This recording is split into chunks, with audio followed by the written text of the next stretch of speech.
Sarasa Omwamba, and that is a gentleman, the honorable member for Kilgoris, furnished the house with last week. An investigation established that Festus Arasa Omwamba is believed to be the Kenyan-based mastermind and is associated with the other agents in Moscow. Festus organized accommodation, Russian bank accounts, and coordination with employers in Russia. Victims were promised bonuses ranging from Kenya shillings 910,000 to Kenya shillings 1.2 million shillings. Victims were required to open Russian bank accounts upon arrival. A stop order has been placed through immigration against Festus Arasa Omwamba. However, he has filed an anticipatory bail under High Court case number HCCR, miscellaneous case E110/2025 at Milimani High Court. The matter is scheduled for directions on 30th March 2026. The Office of the Attorney General is handling the case. On return victims or returnees, they say 3 victims were rescued to Kenya: Mr. Vincent Odhiambo Awiti, Duncan Moogi, Stanley Mongai Kamau. From their statements, Russian bank accounts were opened in Moscow. They underwent 9 days of weapons and explosives training. Only 9 days. They were deployed to active war front areas. One Kenyan, Eric Korinko, was shot and unfortunately lost his life. Others remain injured or missing in Russia. The pending actions is 1, arrest of additional brokers and agents. 2 is collaboration with Ministry of Foreign Affairs and Diaspora Affairs to trace victims abroad. 3 is recording statement of mentally unstable returnees. 4 is completion of forensic analysis of the electronic devices that they have obtained court orders as indicated in the report by DCI. And 5 is receipt of the pending bank reports. The name of Simon Diema Kitereswa has not featured in their investigations, but analysis of documents and intelligence continues. I think this Mr. Ndiema is the one the member for Kilgoris had asked about. On the challenges that the DCI notes, he says 2 medical facilities, Inspo Care Medical Center and Universal Trends Medical and Diagnostic Center obtained a High Court injunction restraining investigators from accessing victim medical records. Anticipatory bail application by Festus Omwamba is pending determination. The matter against Mr. Edward Kamau Gituku is active before Kahawa Law Courts and is scheduled for mention on the 19th of February 2026 for pre-trial conference and disclosure. And they conclude by saying investigations have established the existence of an organized transnational trafficking syndicate recruiting Kenyan citizens under false pretenses and deploying them to active conflict zones in Russia. While significant progress has been made, investigations remain active, particularly regarding the arrest of additional suspects, forensic analysis of digital evidence, rescue of victims already trafficked, resolution of legal barriers affecting evidence collection. Your continued support and interagency cooperation in this matter is highly encouraged and recommended. Honorable Speaker, if you listen to those 2 reports, both by the National Intelligence Service and the Directorate of Criminal Investigations, clearly they seem to be on top of the game and have been able to track the agencies that are recruiting Kenyans. But notably, Honorable Speaker, is what they mentioned, that there has been collusion between officers from the Directorate of Criminal Investigation, the Directorate of Immigration Services, and the National Employment Authority.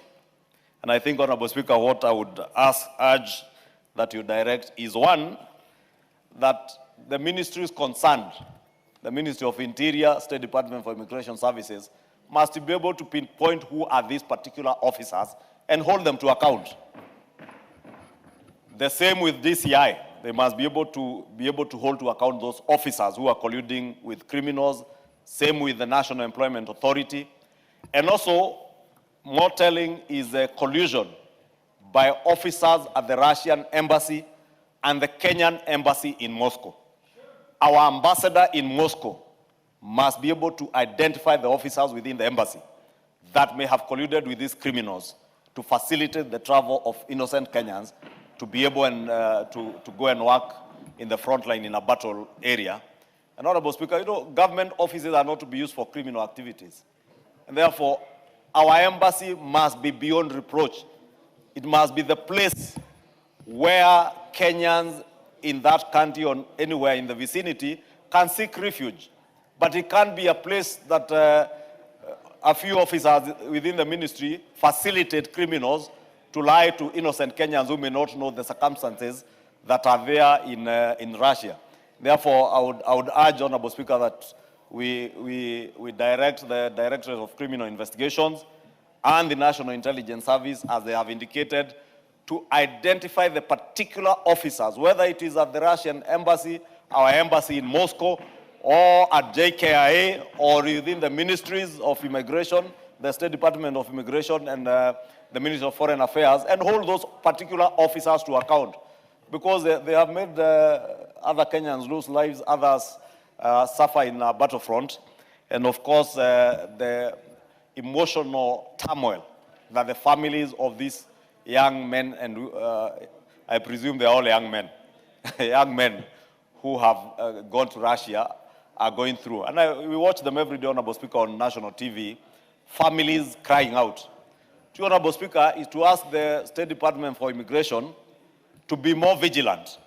Because you see, when JKIA is closely monitored, you hear now they have moving through South Africa, Uganda, and other neighboring countries.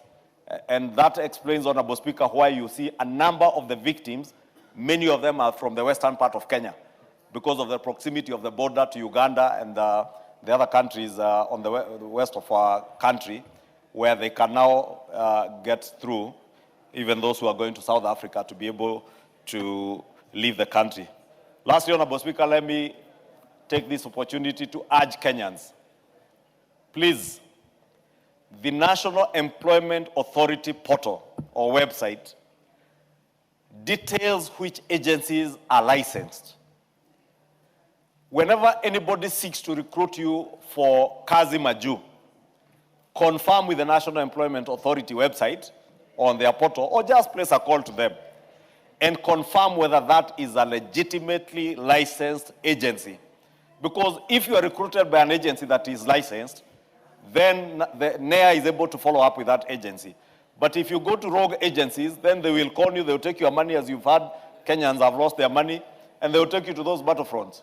But those that are legitimate under NEA will never take you to battlefronts. They will take you for legit jobs or legitimate jobs abroad, or what is called kazi maju. And I have seen the Cabinet Secretary for Labor, the Honorable Mutua, in many occasions explain to Kenyans how to go about getting kazi maju. And it is never through these rogue agencies. So please just go through the NEA portal and use those legitimate agencies as you look for jobs outside the country. Otherwise, many people will take advantage of you, and you may end up in those battlefronts, end up getting maimed, hospitalized, like those 39 who are said to be hospitalized in Russia, or even lose your life. And that will leave your family and many of us in this country with a lot of emotional turmoil. Honorable Speaker, with that, I submit, and I hope Kenyans have heard that it is only them that can assist these investigative agencies by also collaborating with them and adhering to the set rules and standards on recruitment under kazi maju.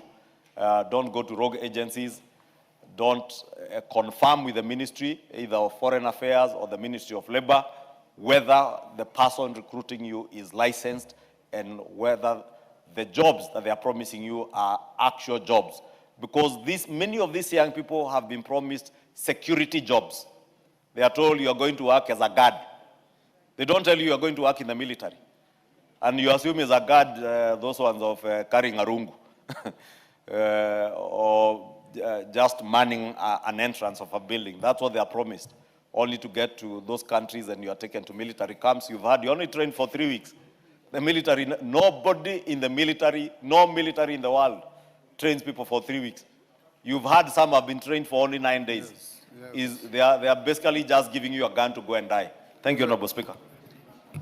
Thank you, Majority Leader Haika.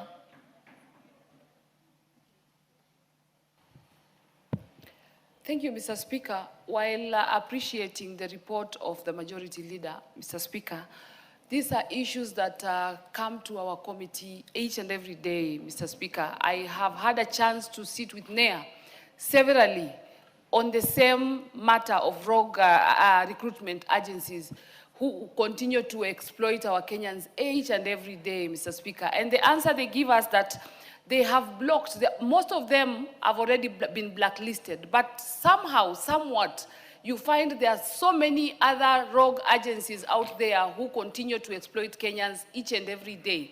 So I think, Mr. Speaker, NEA are a bit overwhelmed, and this one needs a collective government approach from different state departments just to come and assist, because this is one of the most serious cases that also we have it in the committee. We have received many complaints, but there are many more that Kenyans who are suffering out there because they have been given an opportunity to travel by these rogue agencies, and then they are not able to get the services that they went to do. Some of them have been taken to go and work, and only to realize that there are no jobs. They get there and they get stranded. Some of them pay and they never get there. Some of them get to many countries and they get to get mistreated and they never get help. So I'm happy that we are discussing this. All of us are taking keen interest on this because Kenyans really need to get hope. And I know, Mr. Speaker, it is the Kazi Maju program. There are many Kenyans who have been assisted, the ones that have traveled through the right channels. We are not saying it is a bad program, but the Kenyans who are traveling using the rogue recruitment agencies are the ones who are suffering, and that is the issue that we really need to look at. Thank you, Mr. Speaker, for this opportunity. Thank you, Mr. Speaker. I am extremely shocked in the manner in which Kenyans can be actually taken all the way to Moscow to fight another sovereign country called Ukraine. Mr. Speaker, this is a chilling matter that we are so vulnerable to an extent that we are not able to manage this particular Kazima Jew thing. The DCI now and the NIS need to go with swift to interrogate all these agencies that pretend to take labor outside this country. It is now upon our government to look back the same Kenyans who went to fight Ukrainians to come back and work in Kulalu farms, to work in Takwel farms, create opportunities for them so that they can work in their country. So, Speaker, to an extent where they go through Uganda or South Africa because of desperation of jobs that are not known, is a serious matter. I also take this opportunity to call out parents and community leaders to Nyumba Gumi. If a parent does not see his son for 2-3 weeks, does not come home, or says he wants to go to Kasimaju, ask yourself, where is your son going? Because this is a serious matter that we must begin from parents to government to agencies that do investigation so that we can protect the sovereignty of this country, the people of Kenya, being butchered or murdered in areas that they do not know. Thank you. Even receiving training for 3 weeks, Mr. Speaker, even bandits receive training for more than 2 years. These ones receive training for 3 weeks and they know how to draw bombs. Is that from your experience? Yes, Majority Leader. Honorable Speaker, there are things you say and your national TV. How did the Honorable Member for Baringo North know how long it takes to train a bandit? He needs to substantiate and tell us How did he know how long it takes to train a bandit? Has he ever trained one? Makla. Speaker, I have never trained a bandit. If anything, we have seen people doing banditry for many years, and today, Mr. Speaker, I want to report to you that there is no more bandits. They have been finished, and the people of the North Rift are peaceful, and I am now the bishop of everybody around that area. So there is nobody training bandits, Mr. Speaker, as alleged by the lady. I'm not the bishop. Asante Mheshimiwa Spika, na mimi niweze kumpongeza kiongozi wa wengi. Mheshimiwa Spika, niko katika kamati ya diaspora kama alivyosema Mheshimiwa Haika. Na Mheshimiwa Spika, inasikitisha sana kuona kuwa Wakenya wanatolewa hapa, wanapita immigration, anapita anaenda Uganda, anaenda sehemu nyingine, kumbe anaenda katika taifa ambalo lina vita. Mheshimiwa Spika, hata kama kuna ukosefu wa ajira, lazima Wakenya waweze kujua haki zao za kimsingi, na Kenya hairuhusu Mkenya yoyote kutoka kwenda katika mataifa ambayo yana vita. Mheshimiwa Spika, na Mheshimiwa Spika, mimi napenda kusema mara nyingi wamekuja NEA, na niweze kusema Madam Okoki anafanya kazi nzuri sana pale, lakini hawa ambao wanachukua watoto wetu, na mimi nasikitishwa sana kwa sababu hizi kazi za majuu zilianzia Mombasa. Mheshimiwa Spika, lakini wale maagent wetu wa Mombasa utapata wameachwa nyuma. Sasa wameingia hawa ambao wanapeleka watu tu mahali popote, hawaangalii sheria. Mheshimiwa Spika, na mimi nataka kusema migration, kwa sababu wako kwenye mipaka yote, hao ndio ambao wanafanya Wakenya wanapita kwa sababu wanahongwa huko. Mheshimiwa Spika, lazima migration waangalie kama NIS, hao ndio wanakuja kuvet hawa agencies, wanawaveti vizuri, siwezi kuwalaumu, lakini yule ambaye yuko kwenye mipaka, yuko airport, anaruhusu vipi Mkenya atoke Kenya kwenda Russia kwenda kupigana? Na kisha niulize, serikali ya Russia inawezaje kuchukua Wakenya bila kufuatia serikali? Masuala ya vita, masuala ya wanajeshi, lazima wapite kwa serikali, wajue kuna maelewano ama hatukubali, tuachane na wao. Kwa hiyo Mheshimiwa Spika, mimi napinga hii sana, na nataka nimwambie na nizungumze na NEA, niseme waangalie wale maagent walikuwa zamani, walikuwa very focused, sasa hivi wameachwa hivyo, hao wameingia wakora wote wanyang'anywa vibali vao. Manake kuna mpaka wale ambao wana certificate wako registered. Mheshimiwa Spika, bado wanafanya mambo haya. Wakenya ndio hawana kazi, lakini tuangalie kazi ambazo zinakuja, kazi za maana, kazi nzuri ambazo ziko katika mataifa ambayo hayana vita, watoto wetu waweze kwenda. Asante sana Mheshimiwa Spika. Wamshomba.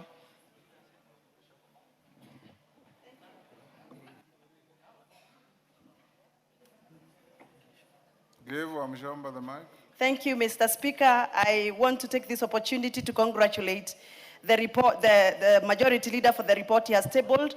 Indeed, it is very clear, Mr. Speaker, that our people are really vulnerable, and we understand the need and the desire for them to improve their livelihoods through looking for jobs. But Mr. Speaker, a week ago we saw the same kind of exploitation. Today, the majority leader is telling us about labor exploitation. A week ago, Mr. Speaker, we witnessed sexual exploitation of women by a Russian character. And it is very, very embarrassing that, Mr. Speaker, as we speak right now, those women can hardly walk with pride and dignity as women in Kenya because their images are all over social media in Kenya. Mothers, our sisters, our daughters, being exposed by a character who is purportedly coming to exploit women sexually. Mr. Speaker, this thing is becoming very serious. We request that just like the CID and the NIS have done an extensive research, we need them to uncover this character, this Russian character, who claims to have a serious sexual prowess than the men of Kenya, who came here to exploit our women, recording himself with the women, trapping them and luring them into nice dances and whatever else he is offering. Mr. Speaker, the government must protect the women of Kenya from such characters, and we must make sure that we protect the dignity of our women, because that is our duty. Thank you, Mr. Speaker. Oundo. Thank you, Honorable Speaker. Let me also join my colleagues in lauding the majority leader for expeditiously bringing a report to this House to expound on this vexatious issue of our young men and women going to fight wars of they have no interest in and getting killed. Honorable Speaker, labor mobility is an acceptable form of economic empowerment, that should not be discouraged upon. Whichever way, when somebody chooses to go and do for labor outside the country, he is duty bound to go and do a job that is safe and enhances the dignity of his family and himself. Honorable Speaker, many people who go out to do these manual jobs do so out of desperation. If you listen to the Conference of Catholics, when the Catholic bishops on their Lenten campaign program, they have detailed very desperate situations that are literally driving families into depression and to do anything that can save them life. Honorable Speaker, as a country, the only way we can save ourselves from this situation is to continuously build this economy so that each and every Kenyan can have a job to do, so that those who go out of this country do so out of luxury or to improve their skills and get better skills. I just want to urge the government executive to get to the root of it and clearly stop this mess, because it's going to be costly, embarrassing. As I conclude, Honorable Speaker, and let me pick up what Honorable Mutembei has said, and the Honorable Jared has told me as he was leaving, it's double tragedy for Kenyans. Kenyans are dying in Russia, and there's somebody here who is embarrassing Kenyans here in this country. It's double tragedy. We appreciate and we apologize to the people of Kenya. Thank you, Honorable Speaker. Bersimba. Asante sana Mheshimiwa Spika kunipa fursa na mimi nipenyeze sauti yangu kwenye hili swala la Wakenya kwenda kuuawa katika nchi ya ugeni. Kwanza Mheshimiwa Spika, mimi nitatoa lawama langu kwa idara mbili, idara ya uhamiaji na idara ya ujasusi, kwa sababu wangekuwa wamepeleleza kujua kwamba hawa Wakenya wanaopelekwa Russia na sasa Russia iko katika mzozo wanaenda kufanya nini, na hata uhamiaji wao ndio wanaowakubalia wakipita, wangekuwa wanataka kujua hasa ni karatasi ama ana agreement gani, makubaliano gani na kazi gani. Na hatari yake ni kwamba hapa kweli kuna shida ya kazi, na si Kenya peke yake, ni ulimwengu mzima. Lakini hapa kwetu kidogo wanaona kama hawamekata matumaini. Ni sisi tuweke matumaini kwamba wao wawe wanajua kwamba hata hapa watapata ajira ili waweze kujiendeleza maisha yao. Hatari yake Mheshimiwa Spika, naosema kwamba ninalaumu ujasusi na uhamiaji. Wale wakienda kule, tunasikitika kwamba wanapoteza maisha yao. Lakini kesho Mungu akiwasaidia pengine kule, si lazima ukienda paka ufe. Unaweza kwenda na ukamaliza na ukarudi. Wakati wamerudi na wamepata ujuzi wa aina tofauti na waje wakae hapa hawana kazi, hii taifa litakuwa namna gani? Ndio maana nasema ujasusi kama wako wachache lazima waongezeke, ili kusudi wachunguze kila menendo ya mambo yanavyoendelea kwa usalama wa taifa hili. Kwa hivyo Mheshimiwa Spika, ni kwamba tuwe makini ili kusudi watoto wetu wasende kupoteza maisha yao nchi za ugeni. Asante sana. We'll stop there on this. Majority Leader, those were all positive comments. They don't require your rejoinder. Elachi. Thank you, Mr. Speaker. Mr. Speaker, I rise to request for a statement regarding delay in provision of emergency treatment under the Social Health Authority. Honorable Speaker, pursuant to the provisions of Standing Order 42C, I wish to request for a statement from the Chairperson of the Departmental Committee on Health regarding the delay in provision of emergency treatment under the Social Health Authority. Honorable Speaker, in January 2026, 3 teachers, namely Ms. Faith Ndunge Nguma, Jacob Mwadhi Kingo, and Mr. Nicholas Omondi Arema, tragically succumbed to injuries sustained following an accident that occurred outside City Primary School in Nairobi County. The deceased passed away due to delayed access to medical treatment occasioned by lack of funds required for admission. Notably, teachers across the country contribute towards the Social Health Authority Fund and are therefore entitled to timely and adequate medical care under the scheme. This unfortunate incident has raised grave concerns among teachers regarding the efficiency, responsiveness, and operational preparedness of the Social Health Authority (SHA) in handling emergency medical cases involving active contributors. Honorable Speaker, It is against this background that I request for a statement from the chairperson of the Departmental Committee on Health on the following. Circumstances that led to the delay in admission and provision of emergency treatment to the 3 teachers despite being active contributors of SHA. Operational mechanisms put in place to facilitate provision of emergency treatment to teachers under the Social Health Authority, and compensation measures, if any, to support the families of the deceased teachers. I thank you, Honorable Speaker. Thank you. Chair Health. Any member from the committee? Health. Majority Leader relay to them to bring a response in 2 weeks. Okay. Next order. Yes, hold Chisairo. Thank you, Honorable Speaker. Honorable Speaker, I just wanted to bring to the attention of the House that there is so much communication that comes to this House, be it from the ministers, the CSs, or from the committee chairpersons, that ends up being messages of just ensuring that time passes. Honorable Speaker, last year, on the issues of carer, we had the CS here, and there was an agreement that all the funds going to constituencies will remain untouched. But, Honorable Speaker, I would like to notify the House that the regional engineers have gotten communication of a deduction of up to 13 million per constituencies. That is being, for the 22%, reduced from 42 million to 35 million, and for 10%, reduced from 21 million to 5 million. Honorable Speaker, I would like your indulgence to try and ensure that these monies come as promised by the CS, because it's the rainy season and we are really struggling to have roads in our constituencies. Indeed, Gisairo, that matter came to the House Business Committee yesterday, and we tasked the Majority Leader to liaise with the executive and bring a response. Probably we can give him time either tomorrow or next week. Majority Leader, when can you? Next week? Yes, Tuesday next week. Tuesday next week. He will give a response to that. In the House Business Committee, the matter was raised by Honorable Mwalio and Honorable Kainan. I also have copies of those letters you are quoting, and Majority Leader will respond. Next order. Order number 8, the Fire and Rescue Services Professionals Bill, Senate Bill number 55 of 2023, second reading. Question to be put. Members on their feet, take your seats.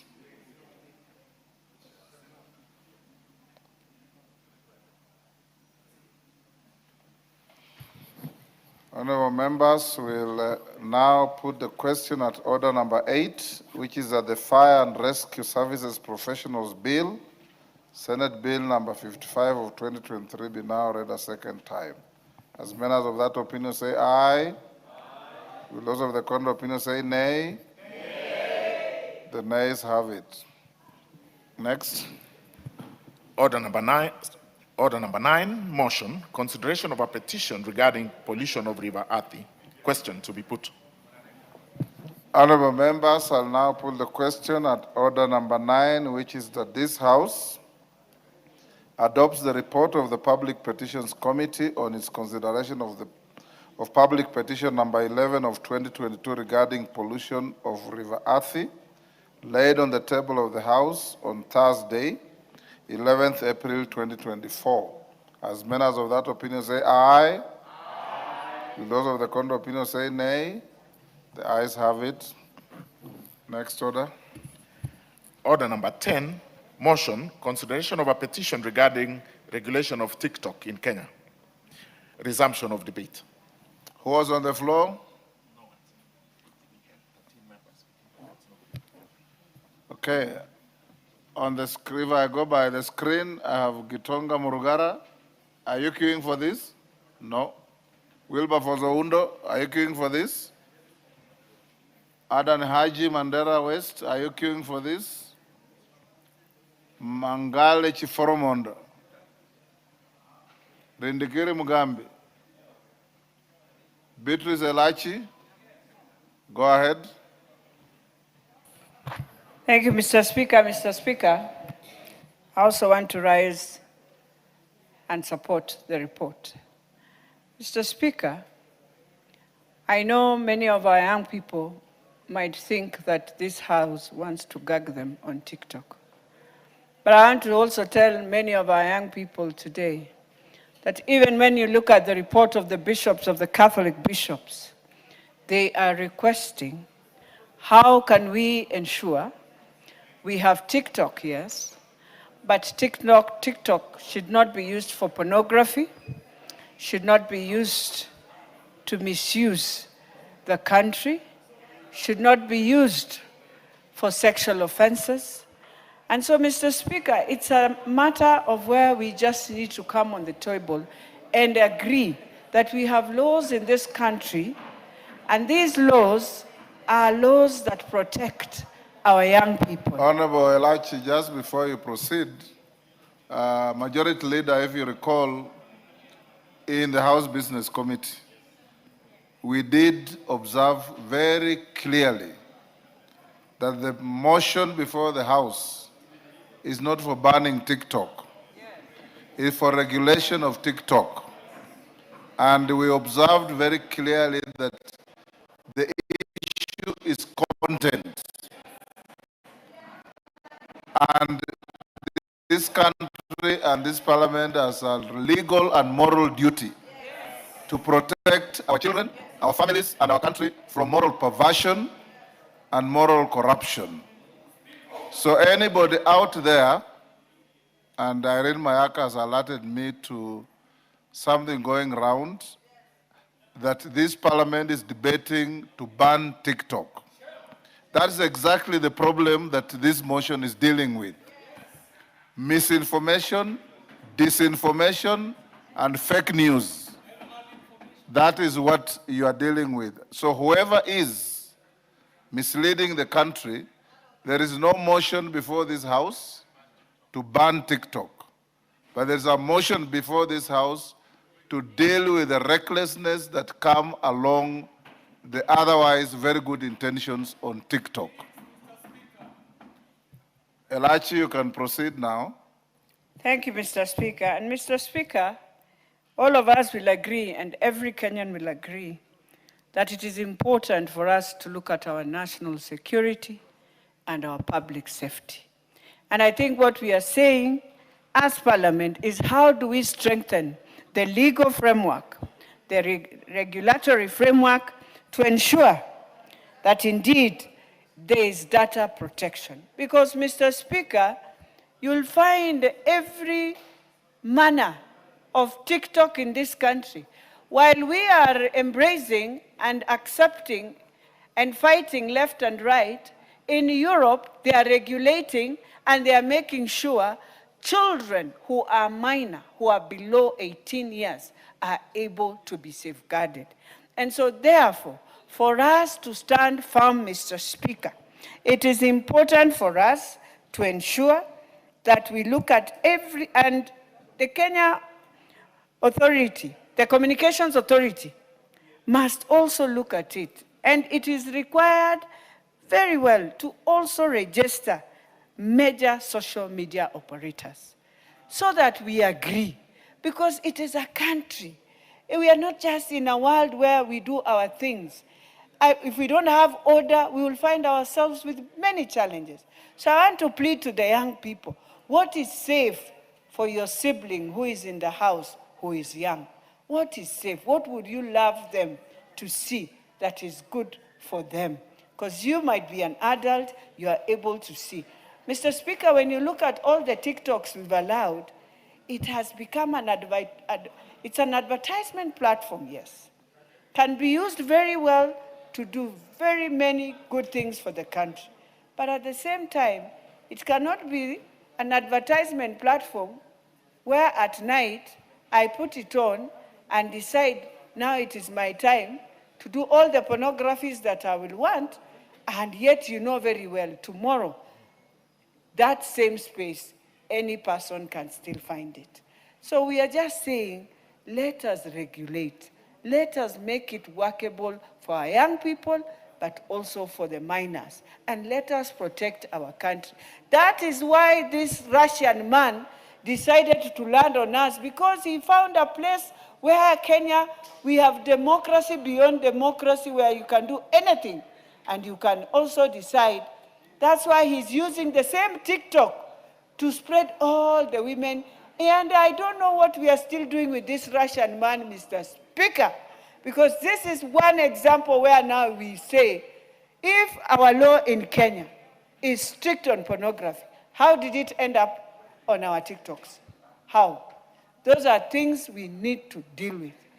The other thing that you realize, it is also a space where someone just does a crime and feels it's okay to just share this crime. And he will just use TikTok to share the same crime. And we need also the owners of TikTok to start telling us, because they are also responsible. If you have a space, a digital space that you've allowed people to use, then allow also a space to report. Mr. Speaker, it is so difficult to report a TikTok. And so, yeah, it is so difficult to report. It's not like Facebook, where I'll go and pick a video, report until they'll pull it down. It is so difficult. And that's why we are saying, even for us, the Communications Authority must also give the people, those who have been given these spaces, who are international digital people, to ensure that they are able to be questioned, they are able to also be remanded when things are going wrong. So, Mr. Speaker, I support and I plead with the young people, let us create a space for both you, but also safeguard your siblings at home and the minors who are in school. I beg to support. KJ.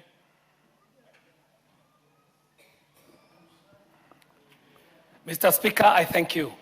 And I do stand here well cognizant of what direction the chair has given on this debate. That, Mr. Speaker, this debate does not hinge on a banning. We are talking as a country about the regulation of a platform that is in the hands not only of adults in this country, but also very vulnerable young children, Mr. Speaker. And the conversation ought to start with the understanding that regulations and laws can only do so much. That even families, parents, teachers, older brothers and sisters also have a place in this debate, Mr. Speaker. And so the debate that comes to the floor of this House today, Mr. Speaker, must be seen as a policy debate, not a moral panic. Kenya is not in any moral panic, but we must have a conversation around the policies that speak to this technology that is taking us into the fourth industrial revolution and beyond, Mr. Speaker.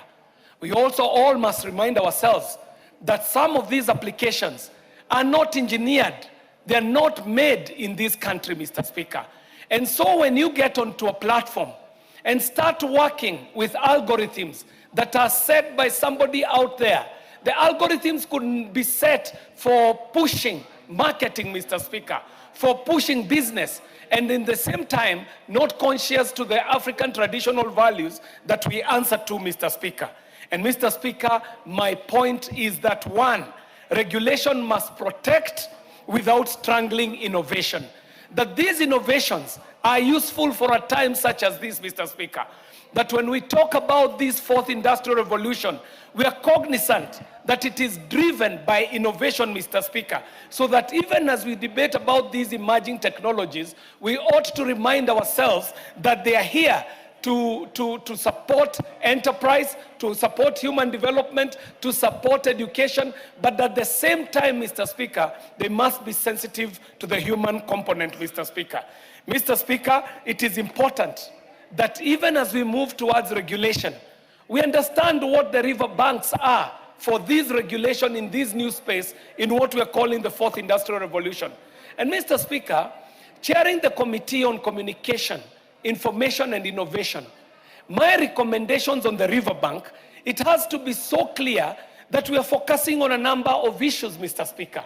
Number one, We need to have very clear community standards that are aligned with all the Kenyan laws, Mr. Speaker. Secondly, Mr. Speaker, we must have transparent content moderation processes. Mr. Speaker, the parameters that have been set are set in capitals far away from Nairobi.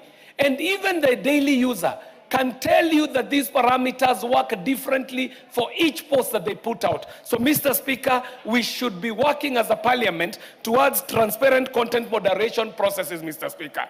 Thirdly, Mr. Speaker, there is a need for local accountability and representation in the country, Mr. Speaker, so that every entity that is doing business in this country must follow the old company laws that allow for them to be registered locally, so that what they are doing is also answerable to the laws of the land, Mr. Speaker. We must also have a right of appeal for content takedowns, Mr. Speaker, so that it is not just an algorithm or a computer somewhere deciding on what stays up and what comes down. Mr. Speaker, this again also needs to be very transparent as we go forward.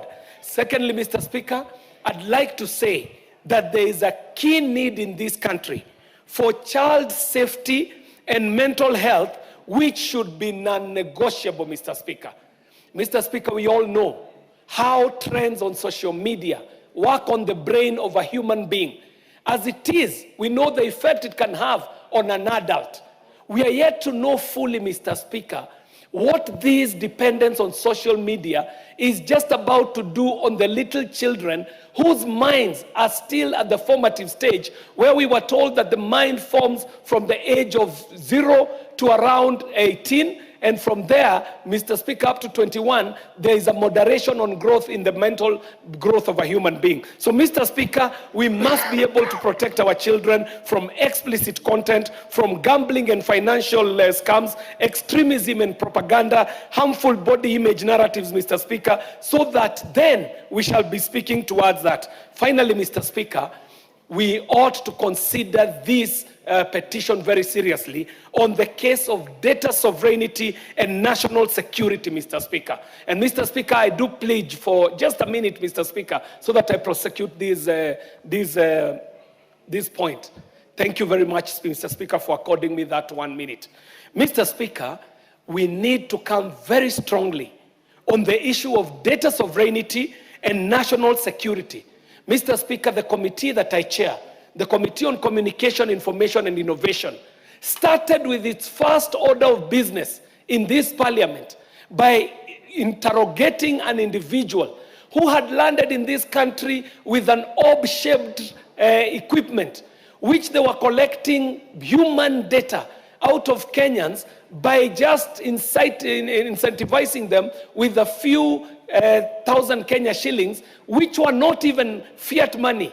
They were being induced using money that they ought to have redeemed using cyber money, Mr. Speaker. And that case alone opened the Pandora's box on what is happening in terms of exploitation of data and data sovereignty against laws that have been passed by this parliament. Because, Mr. Speaker, Kenya leads on the part of data protection. What we're looking for is compliance, adherence, and also policing, Mr. Speaker. So, Mr. Speaker, I need to complete by saying that any regulatory framework must insist on compliance with the Kenyan data protection standards.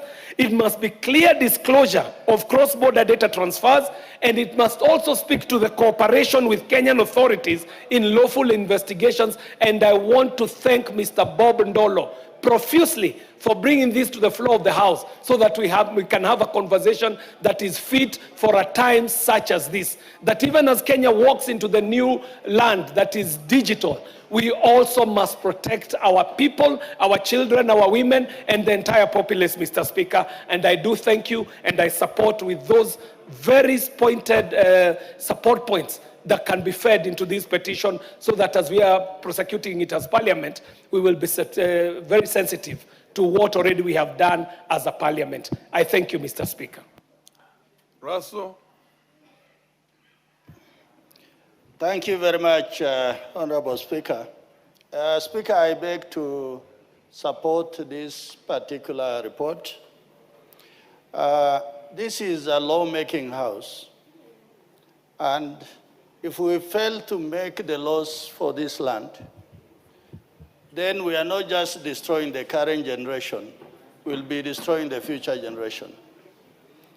The attempt of this particular bill in the report is to regulate.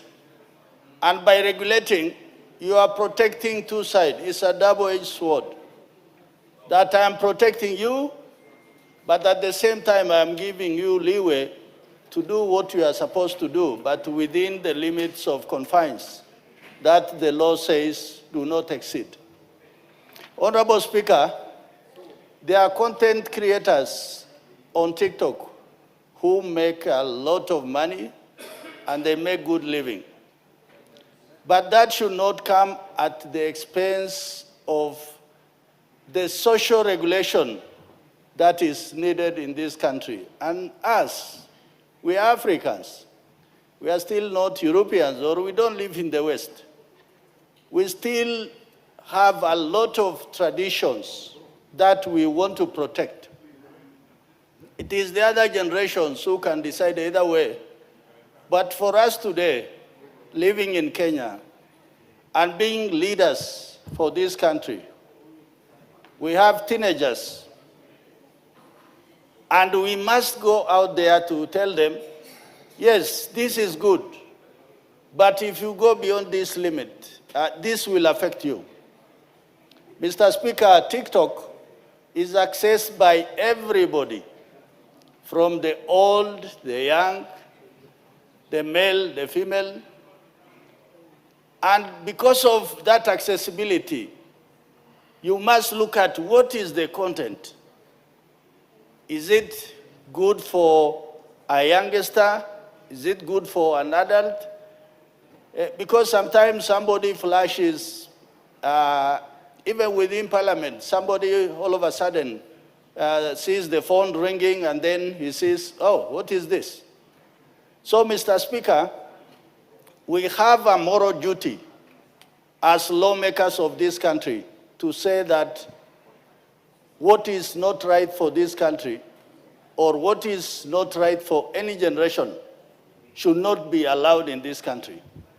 Mr. Speaker, I agree with KJ when he says that a lot of these TikTok algorithms is done by other people in Europe, in China, in America, but we are just consumers. In a black box. Yeah, it is given to us in a coded language, and we just think that it is a simple thing. So when this committee of ICT sit, they must not sit on their hands. They must be brave men and women to say that you have crossed the red line. The Communication Authority of Kenya, Mr. Speaker, in the last motion, the leader of majority tabled a report about young Kenyans recruited as mercenaries to go and fight in Russia. It is indicative of people sleeping on their jobs. These are not one or two Kenyans who are being taken outside. There are hundreds of them, maybe in 500. What is the reason? Why hasn't somebody picked it up? Why is there no one before court? Because many of them are innocent youngsters who are seeking for a good living, greener pastures, but somebody else is prying on them, sending them to a foreign war so that they just become fodder for those wars. So for that reason, Mr. Speaker, even this TikTok, those organizations that are watchdog for the country must not sit on their hands, must put their hands on the button to say, no, you have crossed a red line. With those remarks, thank you, Mr. Speaker. Asante sana Mheshimiwa Spika, na mimi niweze kuchangia masala ya TikTok. Mheshimiwa Spika, vijana wengi hata naona kwenye mtandao wamepeleka habari ambazo sizo, kuwa bunge hili linataka kuban kabisa TikTok. Mheshimiwa Spika, nataka ifahamike kuwa huo ni uongo, na jumba hili linataka kuweza kuweka mikakati ya kuweza kuhakikisha kuwa TikTok inatumika vizuri. Mheshimiwa Spika, Mheshimiwa Spika, ni vijana wengi tu ambao wanapata ajira pale, wanapata senti zao pale, na wanaweka content ambao ni nzuri sana za kuweza kuwasaidia na kuingiza kitu kidogo. Mheshimiwa Spika, tumeona vijana wengi wanafanya biashara, bidhaa zao, na hata sisi kama wabunge tumekuwa tukinunua kutoka kwao bidhaa zao, Mheshimiwa Spika, ambayo ni kitu kizuri sana Mheshimiwa Spika. Lakini pia kuna wengine ambao wanaitumia TikTok vibaya. Mheshimiwa Spika, utapata mama ya mtu pengine amewekwa uchi kwenye TikTok, anachekwa, mtu ampigwa picha bila kujua, bila idhini yake, imetumika kutumia content ambao si nzuri. Mheshimiwa Spika, na watoto wadogo wakifika pale wanakutana na picha na video ambazo ni za kutamausha sana, ambazo zinawaharibu pia akili zao. Mheshimiwa Spika, kwa hiyo mimi nataka niwaambie vijana wa Kenya, sio kuwa nyinyi mnanyimwa kutumia TikTok la, lakini nataka iweko mikakati ambayo kwamba mtatumia TikTok vizuri ili muweze kujifaidi na kuendeleza maisha yenu. Mheshimiwa Spika, lakini Mheshimiwa Spika, ikumbukwe kuwa China mpaka wa leo wameban kwao TikTok kwa sababu walijua ina madhara gani. Mimi ningependa niseme taifa hili kabla tungekuwa tumeanza kutumia TikTok ingekuwa tumeweka mikakati. Umeona sasa, ndio kwa hivyo unaona sasa hivi vijana wanaanza kubabaika, wanaona kama ajira zao zitapotea, lakini sivyo hivyo. Ni mikakati ya kuweka sheria ya kutumia TikTok vizuri. Tumeona watu wanawekwa kwenye masanduku majeneza kwa wamekufa, mtu mwingine ambaye hana ufahamu anaanza naye kupeleka hiyo information kuwa fulani amekufa wakati ambapo ni urongo. Mheshimiwa Spika, kwa hiyo mimi kama mama nimeona mengi sana kwenye TikTok. Nimeona watu wanatukana na matusi, wengine wanaweka live wanatukana na matusi mabaya, hata watoto wakipatikana na simu akiangalia anaona vitu ambavyo sivyo. Mheshimiwa Spika, lakini pia nimeona wengi ambao wanafunza masala ya herbals, masala ya mambo mazuri sana katika jamii. Mheshimiwa Spika, kwa hiyo sisi wale ambao sisi tunaangalia kuweza kutoa zile content ambazo ni mbovu ni wale ambao wanatumia TikTok vibaya. Na Mheshimiwa Spika, hii taifa inaongozwa na sheria, ambao sheria ilipigiwa kura na Wakenya wote. Mheshimiwa Spika, na lazima sheria ifuatwe hata kwenye mitandao. Kwa hiyo mimi nataka niseme TikTok imetoa ajira, ndio TikTok imesaidia wengi, na kama alivyosema ndugu yangu Kiare, imekuwa na msisimko mkubwa kwenye jamii ambao imesaidia vijana wengi na hata watu wazima, hata sisi kina mama, hata sisi wabunge hapa tunatumia TikTok kuweza kupeleka information kwa watu wote ama kwa jamii ambayo inatuangalia kutokana na social media. Lakini ni lazima tujue message gani ambayo inatoka kwa TikTok kuingia kwa wananchi. Ni lazima tujue who is behind this TikTok ambaye anaitumia vibaya. Wengine hata hizi kazi mnasikia za wanajeshi ambao wanaenda Russia, Mheshimiwa Spika, wengine wamepata tu pale ndani ya TikTok. Mtu anatumiwa message, anakimbia mbio, anavushwa na Uganda nini, mara akianza kulia kuwa anateseka kule, hayo masala yanaregeshwa kwenye jumba hili, sisi kama wabunge na serikali inaanza kulaumiwa. Ndio maana sasa kama serikali lazima tuweke mikakati ya kuweka sheria ambayo heshima itadumu ndani ya TikTok, nidhamu itatumika vizuri, na vijana wetu waweze kufaulu katika mambo yao mazuri ambayo wanayotumia ndani ya TikTok. Kwa hiyo nataka nimwambie kijana wangu mmoja kutoka Jomvu, ameniuliza mama, mbona bunge hili lenu linataka kufunga TikTok? Nataka nikwambie TikTok iko sawa utas, wewe utumie kwa vizuri, wala msilete matatizo kwa wengine. Ni regulations tu ambazo tunaweka kuweza kuweka mikakati ya sawa. Asante sana Mheshimiwa Spika. Majority Leader.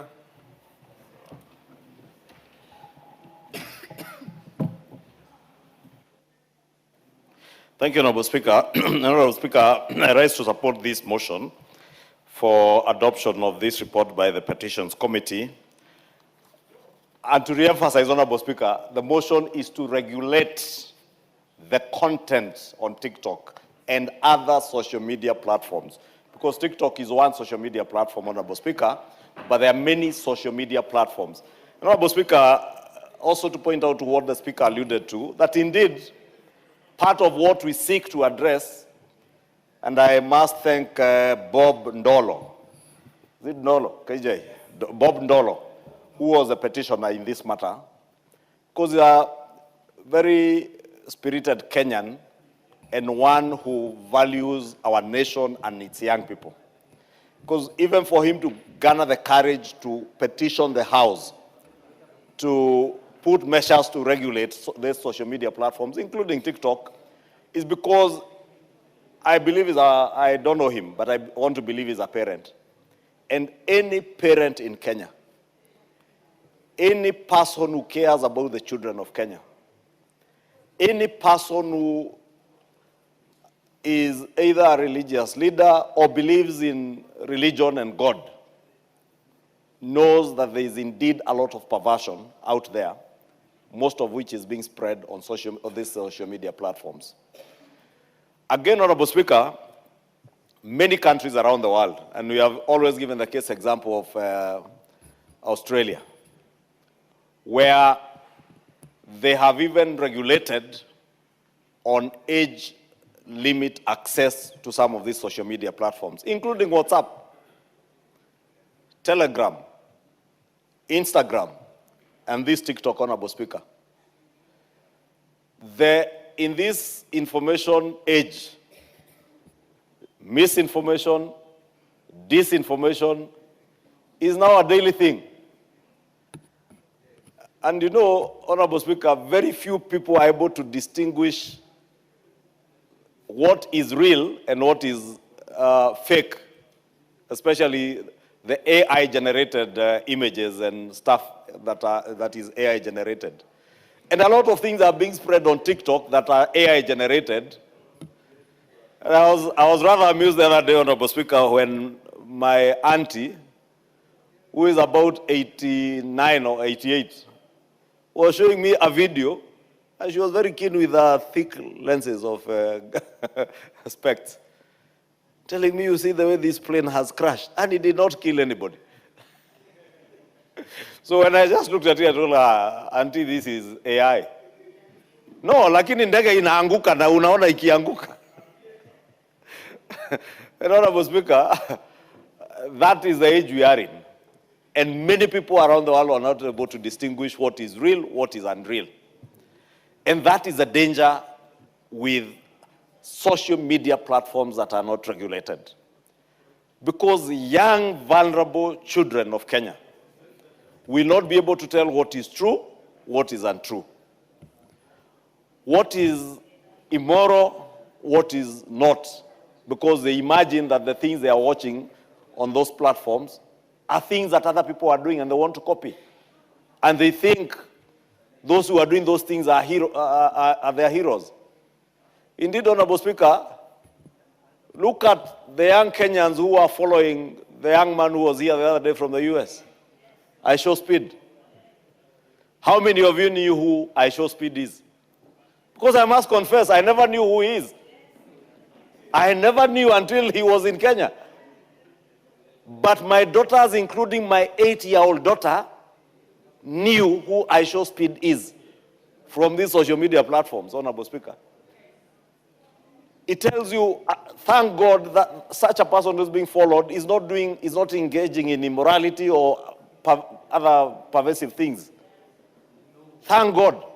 But what if they were following someone who is showing, what if that Russian who was in Nairobi and around the other day was doing those things and recording the women he was recording and sharing them on platforms that our children, our young school girls, and in fact, you know, we only came to know it because he shared it on his Telegram, was it Instagram or Telegram page? Instagram. Honorable Speaker, if you can add me 2 minutes. That is the danger, Honorable Speaker, that we are confronted with. And if we don't regulate these social media platforms, because those out there now who are misinforming Kenyans that the National Assembly wants to ban TikTok, we are not banning TikTok. But we want to institute measures, and that is why we are saying this is a motion, this is not a law. And let me tell those out there who do not know, motions are not laws. And until the ministry comes up with a bill or regulations that will be gazetted that state how these social media platforms will be regulated, there's nothing that will change.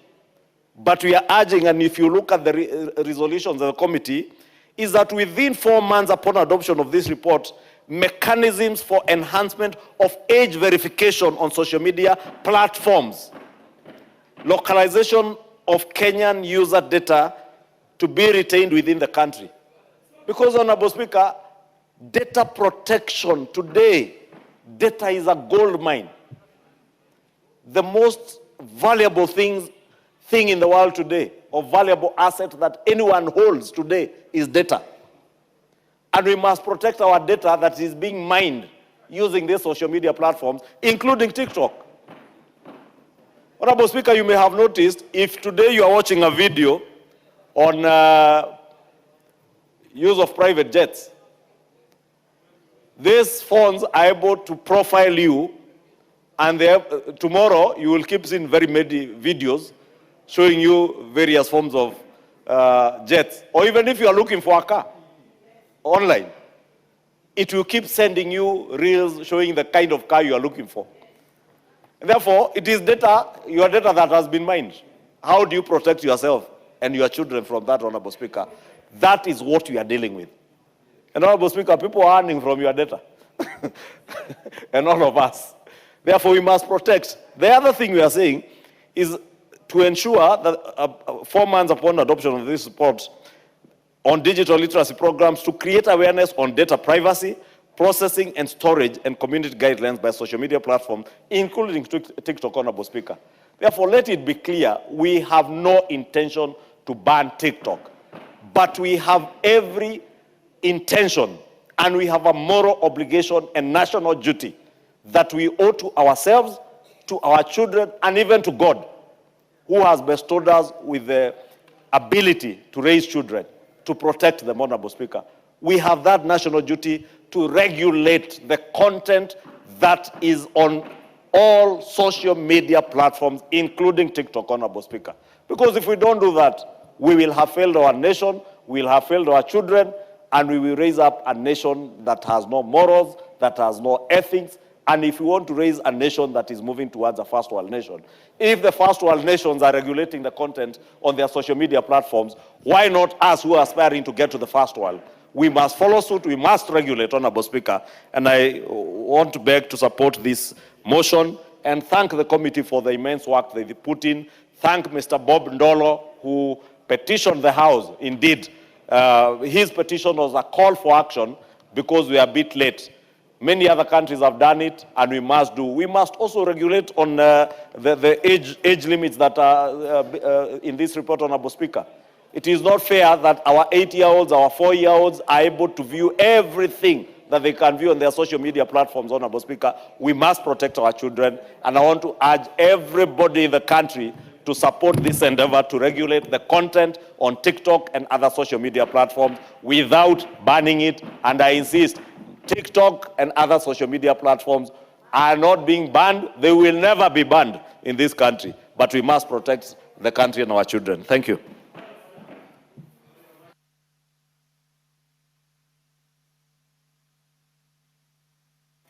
Madam Gladys Sholei.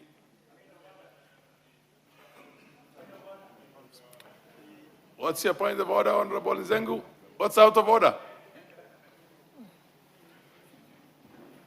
Honorable Speaker, I stand on standing order number 97, noting that this debate started yesterday and members more or less were saying the same thing. The message is the same. I wanted to beg the House that we terminate the debate, considering the fact that there are other items on the order paper, and we have allowed a motion of interfering with today's business. Order, Honorable Nzengu.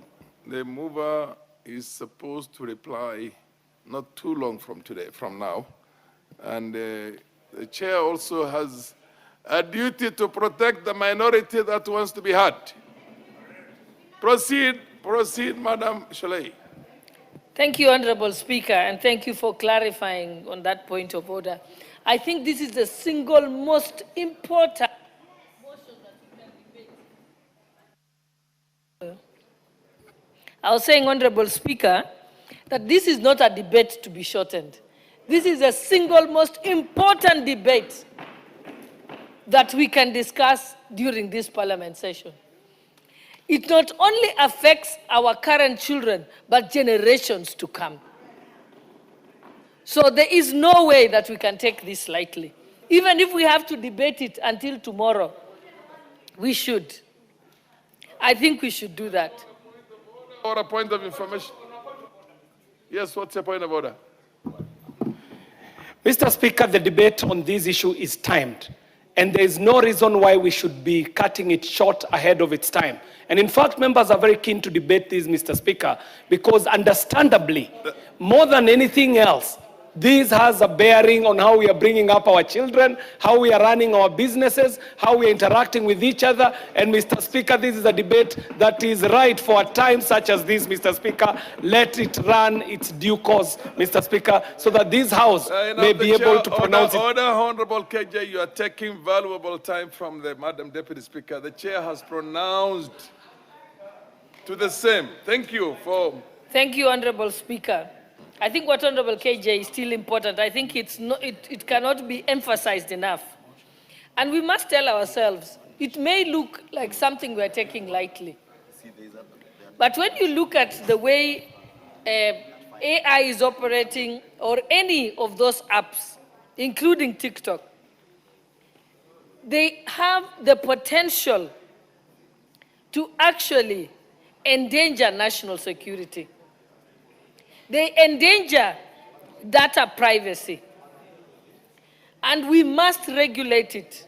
And like we said, we are not banning it. We must regulate it so that we can protect our children, we can protect the vulnerable users, and we can only do this if we take charge of it. We cannot have a situation where our entire population can be controlled by an algorithm or somebody using trolls and bots and all those to be able to control the psyche, the thinking, and even create biases in our population. That would be akin to allowing the extinction of future generations. And when we say we want to regulate it, there must be strict oversight. We must talk about data localization. We must also be able to block access to certain sensitive information. And also, there is even potential misuse by which includes espionage on a country. It can also track the location of your population, including those who have sensitive information. For example, our army, our police, our intelligence service, even the movements of our military. It also has the potential, if it's uncontrolled, for it to spread propaganda in the country. It can also be used to suppress dissent. So those who are human rights activists and civil rights activists know that it's also important to protect democracy. It can sway public opinion. It can allow a foreign country or a foreign agency to mislead and control the minds of your population. It is more dangerous than a full-fledged war against a state. And when we talk about regulating it, we are telling ourselves, we'll regulate it by regulating the content, we'll regulate the misuse and abuse, we will regulate the disinformation and misinformation, we will regulate even through fines, so that if one is involved in deep fakes, in misinformation, we can then fine that country. And we've seen debates that have gone on in the US where they're saying they can fine the organization up to 20% of its turnover, so that we can deter the allowing of this.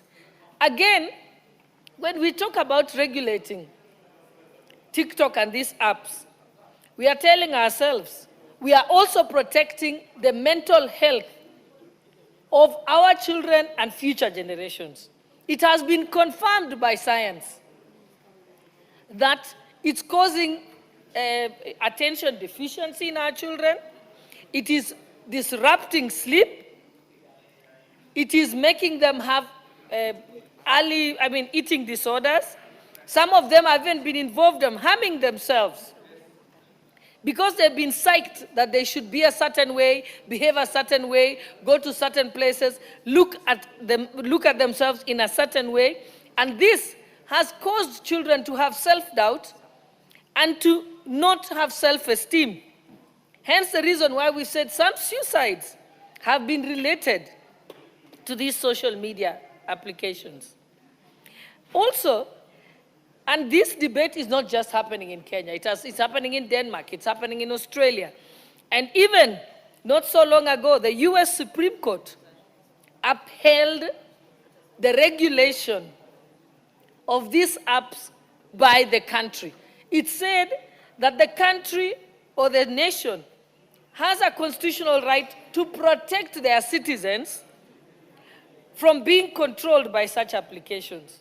But we are not saying that some of these applications are not good. They are good and can be used for good. They can be used to promote better farming activities. They can be used for teaching. They can be used for spreading certain national values and so on. But it can only, the beneficial use can only be realized if we stop and regulate the misuse and the abuse of it. And in closing, I'd like to say, anybody can look at what happened in Romania last year. In Romania last year, 2 persons who were the winner and the runner-up of presidential elections and who declared that they spent no money on the election, had thousands and millions of TikTok accounts, which were controlled from a foreign country. And in fact, because the algorithm they had was able to manipulate the minds of people, they were elected against a political party that had been around for more than 40 years. It just tells you the power that this has on our people. And when people were interviewed and asked, do you know this person? Have you ever met them? Have you ever heard them speak? They said no. They just were seeing it on TikTok that was flooding. So if people are in a farming region, allow her to and those who are in farming regions, they were getting messages that were skewed to catch their attention. If people were in the city, they were getting messages that were skewed to that. It was so bad that that election had to be nullified. And the entire European Union rallied behind Romania. And they managed, thanks to their Supreme Court, to nullify it, and they went to the extent of the European Court of Justice, and it was declared that that election was null and void because it was won through misinformation and disinformation campaigns and not by telling people the truth. So as Kenyans, we must be very, very, very afraid. Thank you, Honorable Speaker. Honorable Bowen. Mr. Speaker, thank you for giving me the opportunity, Honorable Speaker, to join my colleagues and to support the motion that, Mr. Speaker, the social media platforms in the country, Mr. Speaker, has become the source of misinformation and disinformation. And therefore, Mr. Speaker, there is need to regulate, Mr. Speaker. Mr. Speaker, as a country, Kenya is not a lawless country, Mr. Speaker. And this House, Mr. Speaker, as the Legislative House, Mr. Speaker, we need to come up with the laws, with policies and regulations, Mr. Speaker, that will guide our society and guide our generation, Mr. Speaker, in terms of the use of social media. Mr. Speaker, we cannot say the social media, to an extent, it's good, Mr. Speaker. We have many young people who have earned their living through the social media in terms of marketing and many other positive things, Mr. Speaker. But, Mr. Speaker, the negative effects brought by the social media, Mr. Speaker, especially the TikTok, Mr. Speaker, is so immense, Mr. Speaker, that as a country, we need to come up with the regulations so that, Mr. Speaker, as we use this, because, Mr. Speaker, we cannot run away from technology. Technology, Mr. Speaker, we need to move as the world moves with the technology, Mr. Speaker. As a country also, we should not be left behind. And these are the technological issues, Mr. Speaker, which we need to deal with, and we need to deal through regulations. Mr. Speaker, if you check many of the content you see in TikTok, Mr. Speaker, and you know, it exposes our young people, the school-going children, Mr. Speaker, to very bad things. Mr. Speaker, I want to appreciate the committee and even the petitioner who brought this petition to this House, Mr. Speaker, that we are going to deal not only to the TikTok, Mr. Speaker, but all other social media platforms, including the Facebook, the YouTubes, and all other, Mr. Speaker, so that we are not doing away, but we regulate them so that we can use it prudently as a country, Mr. Speaker. Mr. Speaker, the recently photos we saw on the TikTok, which is through the Russian fellow, Mr. Speaker, if we had a regulations as a country, through our laws, through the CAK, Mr. Speaker, those contents should have been blocked out. It should not been exposed, Mr. Speaker. Mr. Speaker, the social media and even the data, Mr. Speaker, is now a security concern. It is a security issue in our country, Mr. Speaker. So, which we cannot allow, Mr. Speaker, to just be run freely without any regulations.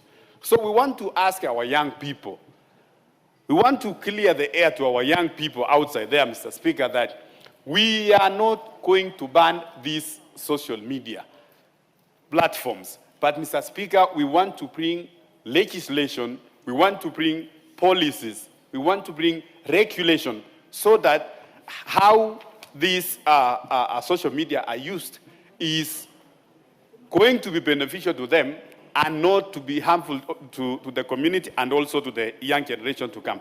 So, Mr. Speaker,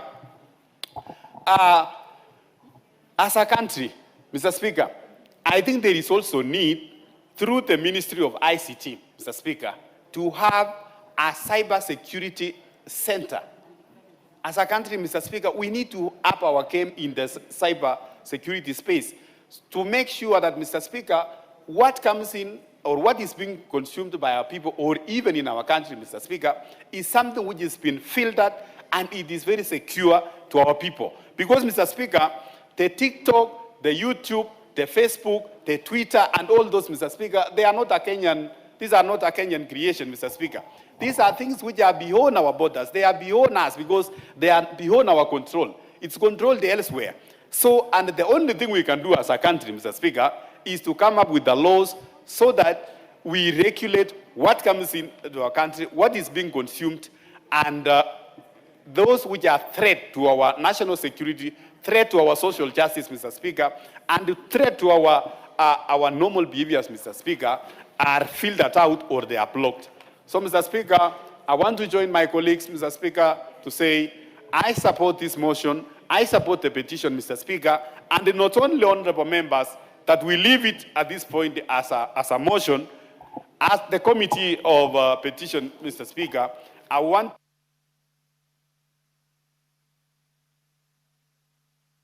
You have half a minute. Yes. I was concluding saying, Mr. Speaker, we should not leave it here, even as we approve as a motion, Mr. Speaker. I want to ask the chair of the committee or petition, Mr. Speaker, to enhance this motion, Mr. Speaker, to a legislation, so that now we can, our debate here cannot be just an exercise in futility, but we translate it to a legislation which is going to manage all this social media. Thank you, Honorable Speaker. Madam Wamuchomba, followed by the MP for Yatta. Thank you, Mr. Speaker. I am very, very excited to get this opportunity to support this report. I have listened to the report submissions. I have read the report, Mr. Speaker. And I am happy that the member for Runyenjes and his committee have done a fantastic job to recommend the regulations of social media, including TikTok. Mr. Speaker, I participated in the making of the law that oversees the dissemination, the design, the development of communication messages in this country. The Computer Misuse and Cybercrime Act is one of the bills that I am proud as a member of parliament in the previous parliament, having participated in the making of the Data Protection Act. Mr. Speaker, let me tell you, TikTok is one of the social media platform, has built personalities, has built celebrities, has built musicians, but on the same measure, it has demolished homes, crumbled down people's businesses, broken marriages, forced people to commit suicide, and many other adverse effects of a negative publicity, Mr. Speaker. If this House cannot provide a solution on how we are going to move forward with TikTok and other social media, we are going to crumble churches, we are going to crumble mosques, we are going to finish and tear down the social fabric of this country. Mr. Speaker, I don't know whether you know how many women have lost their families, their husbands, their children out of the publicity. In my community in the mountain, people call it chai. Chai is tea, where people publish fake news and they use every available social platform to defame members of parliament, to defame musicians, to defame bishops. Right now in my county, Mr. Speaker, there is a bishop who is under attack because of those fake news. One bishop in my county who started small, God has blessed him. He has risen to the levels of a bishop. And let me tell you, Mr. Speaker, people are now getting even into his bedroom. You can imagine when your children are watching their father being teared down on social platforms without control. Mr. Speaker, we cannot continue this way. I am a victim of the same social bullying. People have bullied me. They have drawn me with funny dresses which I don't wear. They have called me names. They have branded me names. They have occupied my private space. But I thank God because I'm a strong girl, and I'm sure you know that, Mr. Speaker. I'm sure, Mr. Speaker, you know I am one of those. Mr. Speaker knows Madam Mutembei is a strong girl. There's no question about that. Very, very strong daughter of the mountain. But not every woman who is attacked like Wamushomba will overcome. Not every bishop who is going to be attacked like Wamushomba will overcome. Yes. Not every family man who is attacked like that bishop from my county will overcome. Mr. Speaker, this molestation of social media must come to an end. I have allowed them to molest me because I'm strong, but I'm not going to allow them to molest bishops who are doing very good work. Like that bishop I'm talking about, Mr. Speaker, just done that the other day. He paid school fees for over 500 children, getting to grade 10. And this is somebody who is doing something. Every Sunday, that bishop is feeding thousands of families in his church. He gives them unga every Sunday. But because there are people who want to use social media to bring him down, they create fake news around his family, his wife, his children, and it is trending all over. Mr. Speaker, this House is the only solution that is going to provide sobriety in social media. Mr. Speaker, as one of those who made the data protection law in the previous parliament, one of those who participated in making of Cybercrime Act with KJ here, we are now supporting this report, mandating the committee relevant to come up with proposals on how we are going to regulate social media. We are not banning, but we must regulate. Mr. Speaker, do you know how many carpenters have lost jobs because of social media? I have a case of somebody who went into TikTok and ordered a table from a certain carpenter and paid a deposit to that fake carpenter. And the TikTok page was actually branded the real carpenter, but this was a broker, a thief. So this guy was walking in the street and he was accosted by the customer. He was being asked to refund money he has never even received. How many businesses are coming down because of those fake brokers who use your company image on TikTok, on Instagram, but you're not the person who is actually marketing that. People have been conned online. Deliveries, people create delivery pages. I order a blouse. Somebody tells me, pay this, you're going to deliver the blouse. You are thinking you're trading with a real outlet, shop, only to realize that you're being conned on social media. Mr. Speaker, to sustain a sober business community online, social media must be regulated. To protect our families and our marriages, those of us that are married, social media must be regulated.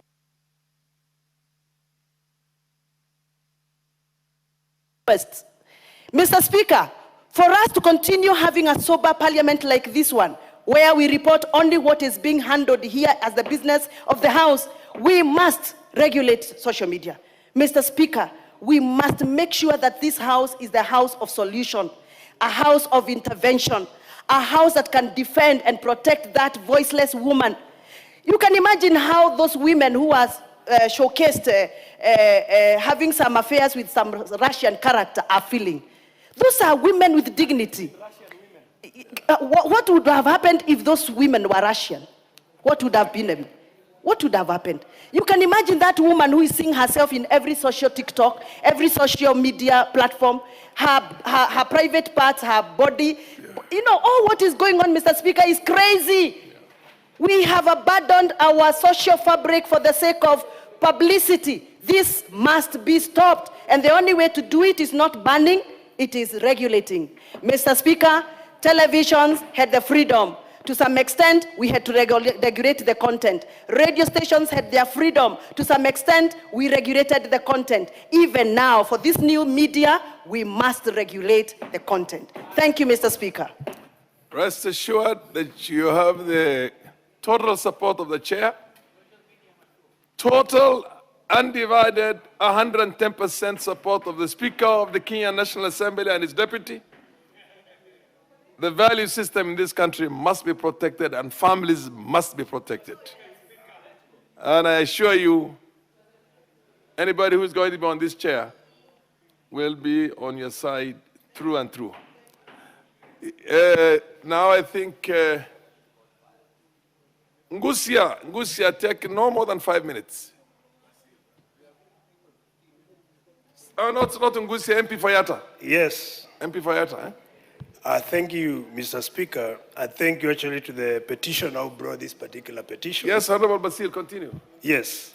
I raised to support the petition to regulate the TikTok, and not only TikTok. We should be talking of all social media platforms. Mr. Speaker, Kenya is not the first to do this level of legislation and the regulation of social media platforms.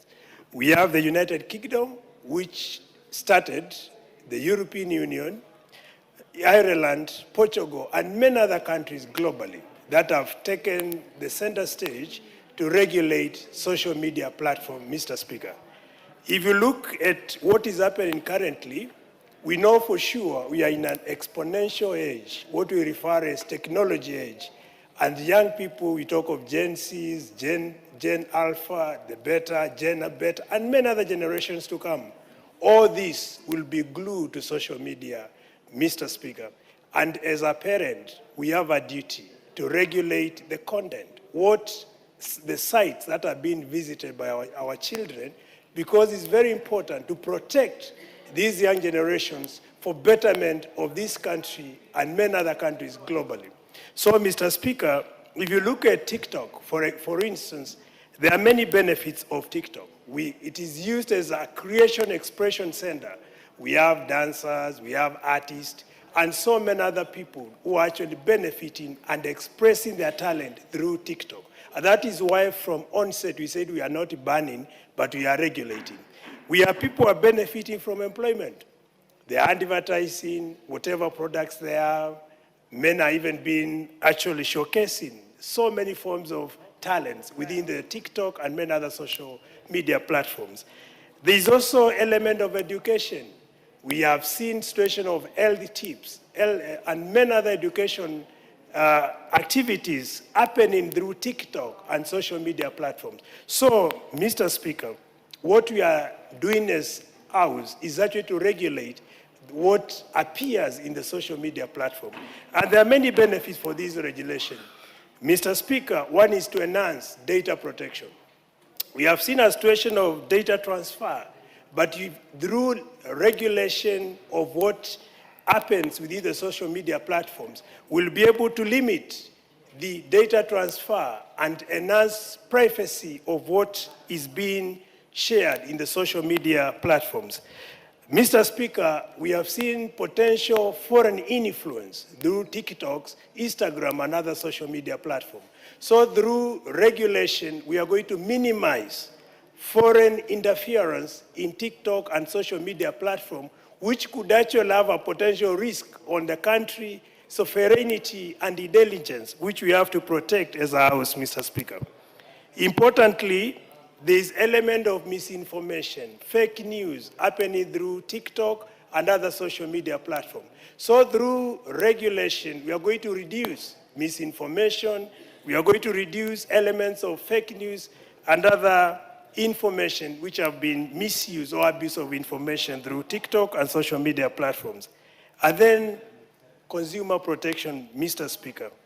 We have seen a situation of influencers, people who are paying promotions and who are actually taking advantage of lack of legislation to regulate how TikTok and social media platforms are done. So through this petition, as a House, we are going to come up with the proper laws to regulate this element and reduce or enhance consumer protection, because that's a duty we have to do as legislators.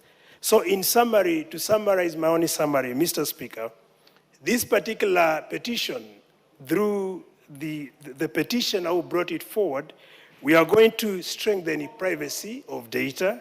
We will be able to support or promote national security, because as I said, there is foreign interference which has a potential risk on intelligence of this particular country, Mr. Speaker. We are going to promote child protection, because as parents we have a duty to protect our children for current and future generations, Mr. Speaker. And then finally, transparency and accountability, because through regulation on TikTok and other social media platforms, we'll be able to attain high level of transparency and accountability, which will be an ultimate goal that we are all championing to see. So with those few remarks, I support and I rest my case, Mr. Speaker. Where is the mover of this motion? The chairperson.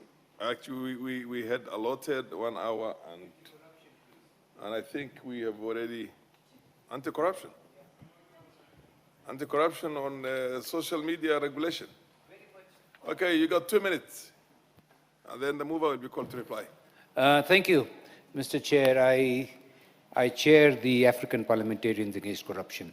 The biggest problem we are having is AI and corruption, TikTok and corruption. The biggest problem, I also sit on the ICT committee. Our ICT Act that we've been working on is over 25 years old, and we are trying to pick up. My own phone is only 2 years old, and the AI is moving very, very fast. The problem of TikTok, I support the motion. China blocked out TikTok. The other day, Mr. Speaker, WorldCom, the people who were taking iris information, and we had taken them to task, after 2.5 years, have now deleted that false information they got.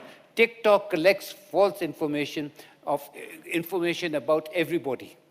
And I think that only way possible, and Mr. Chair, you and me, we went to certain school. Yes. And change is freeze, change, and unfreeze. The point is here, all the countries who are working on TikTok have done that. First, block it totally. Then work out those items that are working properly and release them over time, so that we do not allow the viruses to come in, Mr. Chair. So, Mr. Chair, I support this, but I say we must work properly by blocking TikTok and some of the others, because the other day I saw the whole of Nyayo Stadium shouting the name of our friend Sufuna. So I was so excited when I saw this, that the rugby people, when I found out it was wrong. Mr. Chair, there are TikTok going around in Kisumu, and people have actually told me, and I'm apparently told my wife has divorced me. Give him a minute, Let me just conclude. Mr. Chair, we were shocked when my wife told me something, that she is hearing that we are divorced. I said, what do you mean?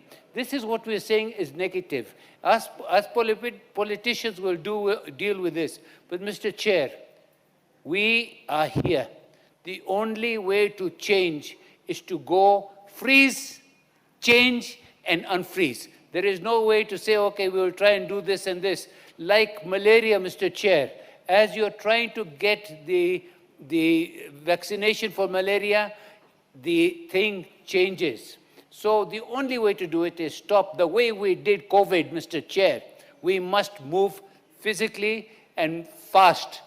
An ICT committee that I sit on, we will look into this issue and come back. Those people who are saying that this is a good thing, the gun was a good thing, Mr. Chair. The gun was a good thing. You know what has done? We have had people killing children in the USA. We have had children here being violated. We have the dark web, Mr. Chair. And I think these are the things that we must attend to. Thank you for the 2 minutes, Mr. Chair. The mover. Thank you, Honorable Chair. Mover to reply. Yes. Proceed. Thank you, Honorable Speaker. If I may be allowed, I would want to donate a minute to my Vice Chair, and then I'll finish. Fair enough. Who is your Vice Chair? Honorable Janet Sitene. Proceed, Honorable Janet. Thank you, Honorable Speaker. I also wish to add my voice to this very important motion, and on the outset agree that TikTok should not be banned, but it should be regulated. Should be regulated to be able to safeguard Kenyans from the negative effects arising from the use of social media platforms. It should also be regulated to safeguard our children and protect our children from accessing such contents that pollute their minds. Otherwise, TikTok is a very good platform that can actually earn income and be monetized to be able to empower our youth. We should also regulate this particular TikTok in order to provide for age verification and content filtering. Through the Data Protection Office, Ministry of ICT and Digital Economy, they must compel the TikTok people to localize their offices in our country so that we are able to access and report any issues that pertain to TikTok. We need to compel them to put their offices within our locality to protect our data, privacy, and also our national security. ICT should also look at the content moderators to provide adequate psychosocial support to them because there are no.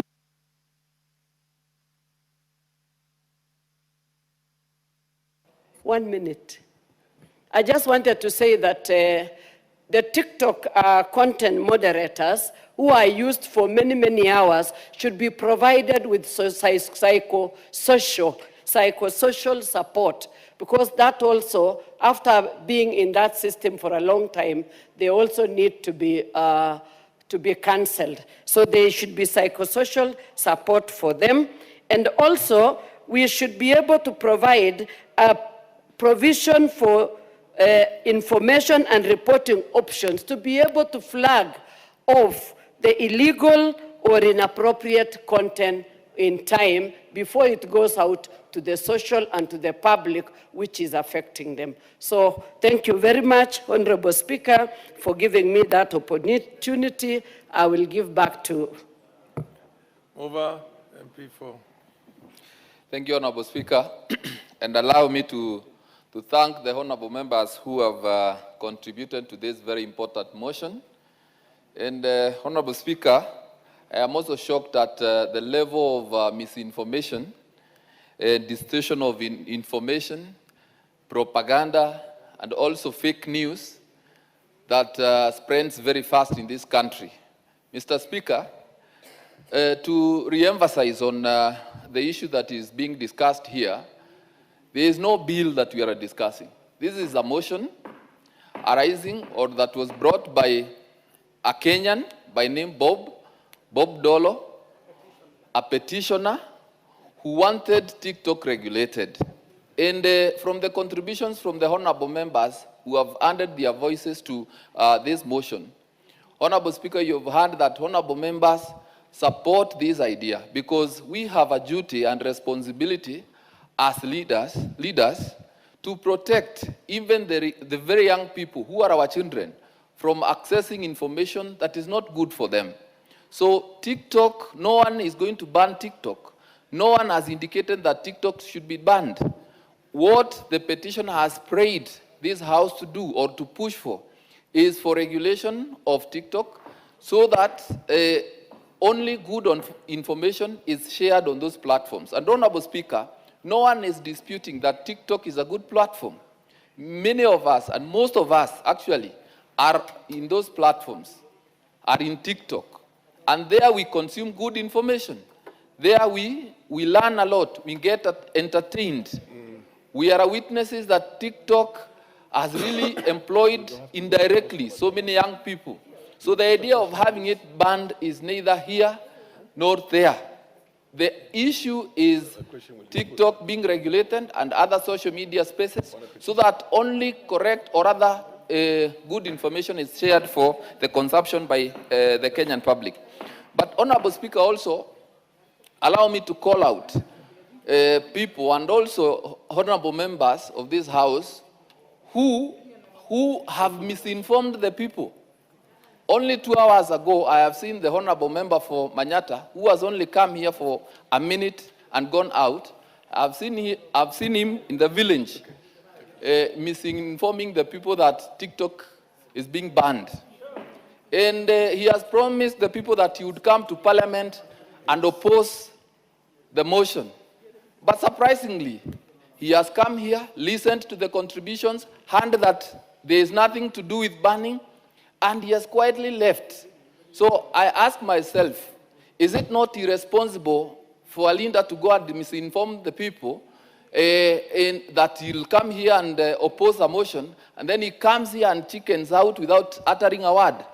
It is irresponsible, and we leaders must take the front seats, take leadership in informing the people on the right information. So, Honorable Speaker, I want to thank all the honorable members who have contributed to this motion, and also the members of the committee, the Public Petitions Committee.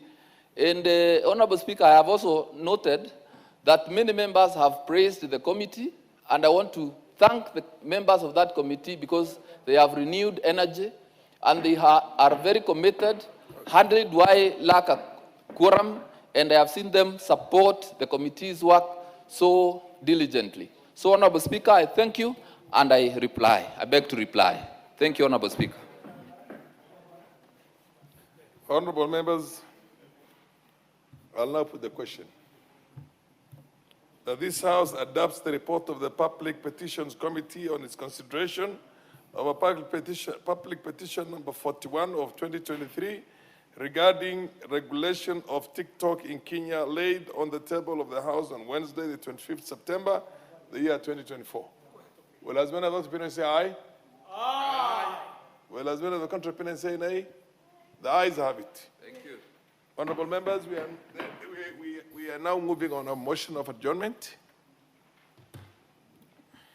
And we will call upon the MP for Wajir West. Wajir West, the Honorable Yusuf Farah. Thank you, Mr. Speaker. To move definite matter of urgent national importance to discuss the drought situation in northern Kenya. Proceed. Thank you, Mr. Speaker. Honorable Speaker, pursuant to provisions of Standing Order 33, Section 1, I seek the leave of adjournment of the House for purpose of discussing a definite matter of urgent national importance regarding the drought situation in northern Kenya. Honorable Speaker, drought in Kenya is no longer an occasional natural occurrence. It has become a recurring national emergency that continues to erode livelihoods, undermine food security, and threaten the dignity of millions of citizens. What we are witnessing today is not a merely weather event. It is a humanitarian, economic, and environmental crisis. According to reports from the National Drought Management Authority, several counties are in emergency phase, particularly in our arid and semi-arid lands. Counties such as Turkana, Marsabit, Wajir, Mandera, Garissa, Isiolo, and Samburu continue to experience acute water shortage and pasture depletion. In these regions, livestock, which form the backbone of household economies, are dying in alarming numbers. For pastoralist communities, livestock is not just wealth. It is food, school fees, healthcare, and dignity. Honorable Speaker, women and children are walking as far as 80 kilometers in search of water. Water ponds have dried up, boreholes are overstretched, schools are reporting increased absenteeism as families migrate in search of pasture and water. Health facilities are witnessing rising cases of malnutrition, especially among children under 5 and pregnant mothers. This House must appreciate the drought has far-reaching consequences. First, on feed security. Reduced crop yields and livestock losses have significantly diminished households' food supplies. Food prices in many local markets have increased beyond the reach of ordinary Kenyans. Hunger is not just a statistic, it is a daily reality for millions in northern Kenya and semi-arid areas. Second, on the economy, the livestock sector contributes subsequently to our GDP. Repeated drought cycles are wiping out years of investment. Pastoralists who lost entire herds are pushed into a chronic poverty. Third, on social stability. Competition over scarce water and pasture resources has led to increased conflict between communities. Displacement, insecurity, and school dropouts are becoming common features in drought-affected areas. Honorable Speaker, while the government has made some efforts through relief food distribution, cash transfer programs, and coordination with county governments, serious gaps remain. Relief efforts are sometimes delayed and even scarce. Logistics challenges limit equitable distribution. Most importantly, we continue to treat drought as emergency response issue rather than a long-term structural challenge. Kenya is highly vulnerable to climate variability. Climate change has made drought cycles more frequent and severe, yet our agricultural system remains heavily dependent on rain-fed farming. Our water harvesting capacity remains inadequate. Honorable KJ and the Honorable Member for Manyata. Degradation of forest. We have a motion of adjournment to deliberate on the effects of drought in the country, where the livelihoods of millions of Kenyans are affected. The least I expect from the House is to be in silent, listen, and participate very well. Proceed. Degradation of forest and water catchment areas have further compounded the crisis. Honorable Speaker, drought should not surprise us. It is predictable. Early warning system exists under the National Drought Management Authority. What is often lacking is timely action and sufficient resource allocation. I therefore propose the following urgent measures. The government should declare severally affected regions as a disaster zone to unlock additional emergency funding. Scale up and fast-track emergency food and water interventions. Expand livestock offtake programs to caution before herds are completely wiped out. Accelerate drilling, rehabilitation, and solarization of boreholes in ASAL counties. Honorable Speaker, protect me from my friends here. Honorable members, the MP for Runyenjes. Honorable Menje is I making... thought you also come from an area where the effects of drought is devastating to some of your constituents.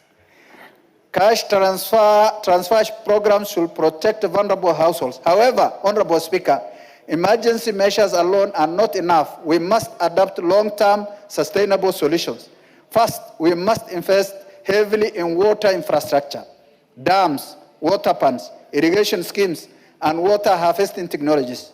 Second, we must expand irrigation-based agriculture to reduce our reliance on rainfall. Third, we must promote climate-smart agriculture and drought-resistant crops. Fifth, we must protect and restore our water towers and forest ecosystem to enhance environmental resilience. Honorable Speaker, drought management requires coordinated multi-sectoral approach. National government, county government, development partners, humanitarian agencies, the private sector and civil society must work in synergy. Agencies such as the Kenyan Red Cross Society and the World Food Program have continued to support affected communities, but humanitarian assistance should not substitute sustainable policy solutions. As Parliament, we must also strengthen oversight to ensure that funds allocated for drought response are used prudently, transparently, and reach the intended beneficiaries. Accountability is critical if public trust is to be maintained. Honorable Speaker, drought is not just an environmental issue. It's a matter of human rights, economic justice, national stability. The lives of our people, especially those in ASAL counties, matter just as much as those in urban centers. Equity demands that we invest proportionately in regions that are most vulnerable. Let us move from active crisis management to proactive resilience building. Let us shift from relief dependency to sustainable development. Let us ensure that no Kenyan dies of hunger in a country placed with a vast potential.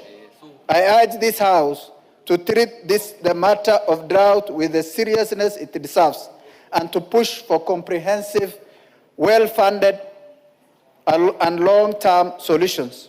Honorable Speaker, I thank you and I beg to move. The Honorable MP for Garissa Township. Please give the mic to Thank you very much, Honorable Speaker. In support of the motion raised by my colleague from Wajir West.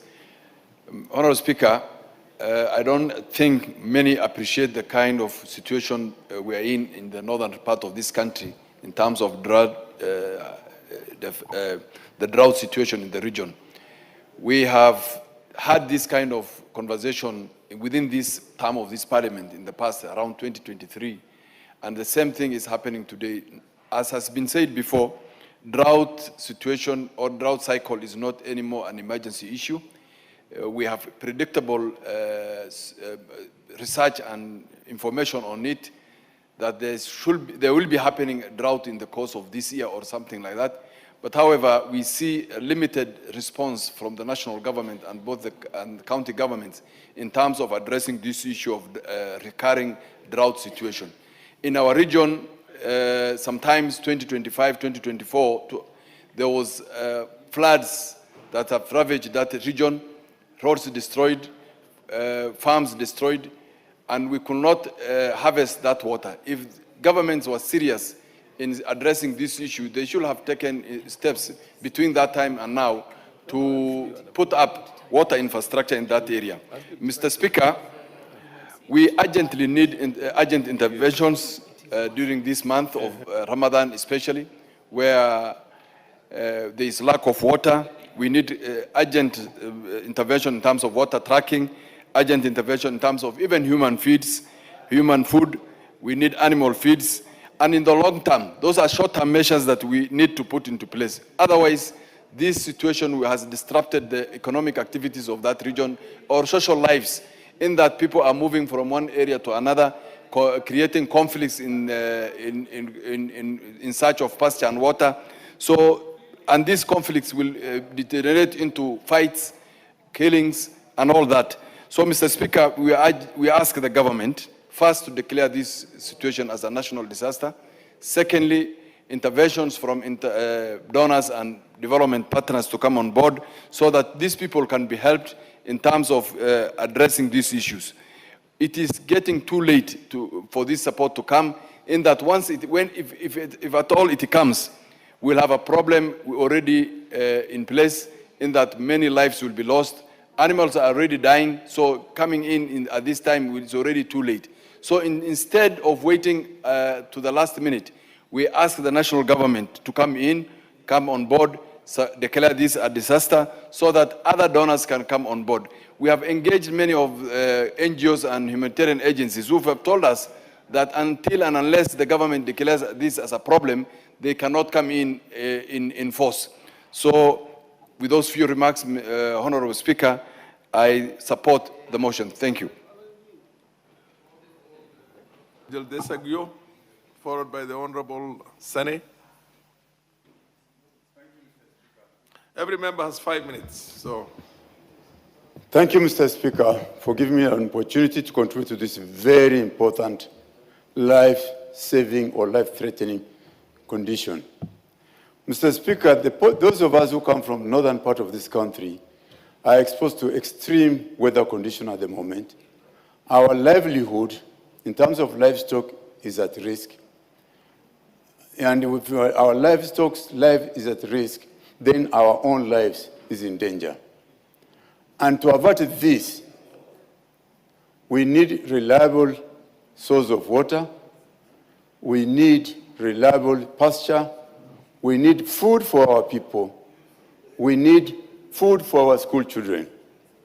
Mr. Speaker, in areas where we come from, because wherever there's a small water source somewhere or some small pasture somewhere, people crowd there from all over the country, all over the region. I know at the moment, we have people from Mandera who are in Moyale, and it will cause to unnecessary conflict. It will lead to fights and killings of people. People are not coming from Mandera to Moyale, not because of they want to move, but because the situation dictates that they must move so as to survive. The life of the pastoralist and their property and their wealth should be considered as a national importance. And therefore, the government needs to take this intervention seriously and protect us from unnecessary death from this unfavorable weather condition. I know in parts of the country people may not understand what we are talking about, but truly our people's lives are in danger. And we need protection so that we do not have unnecessary loss. In 2023, millions of livestock were lost. That was translated to billions of Kenya shillings, which were lost. I thought by now we will have been in a position to stand up and say no to this recurring droughts. And as one of the former speakers said, members said, the government needs to take this matter serious. If it was coffee or any other product and it's being threatened, they will do something. But if it's our livestock, it seems like there's a slow action and people keep on dragging their feet.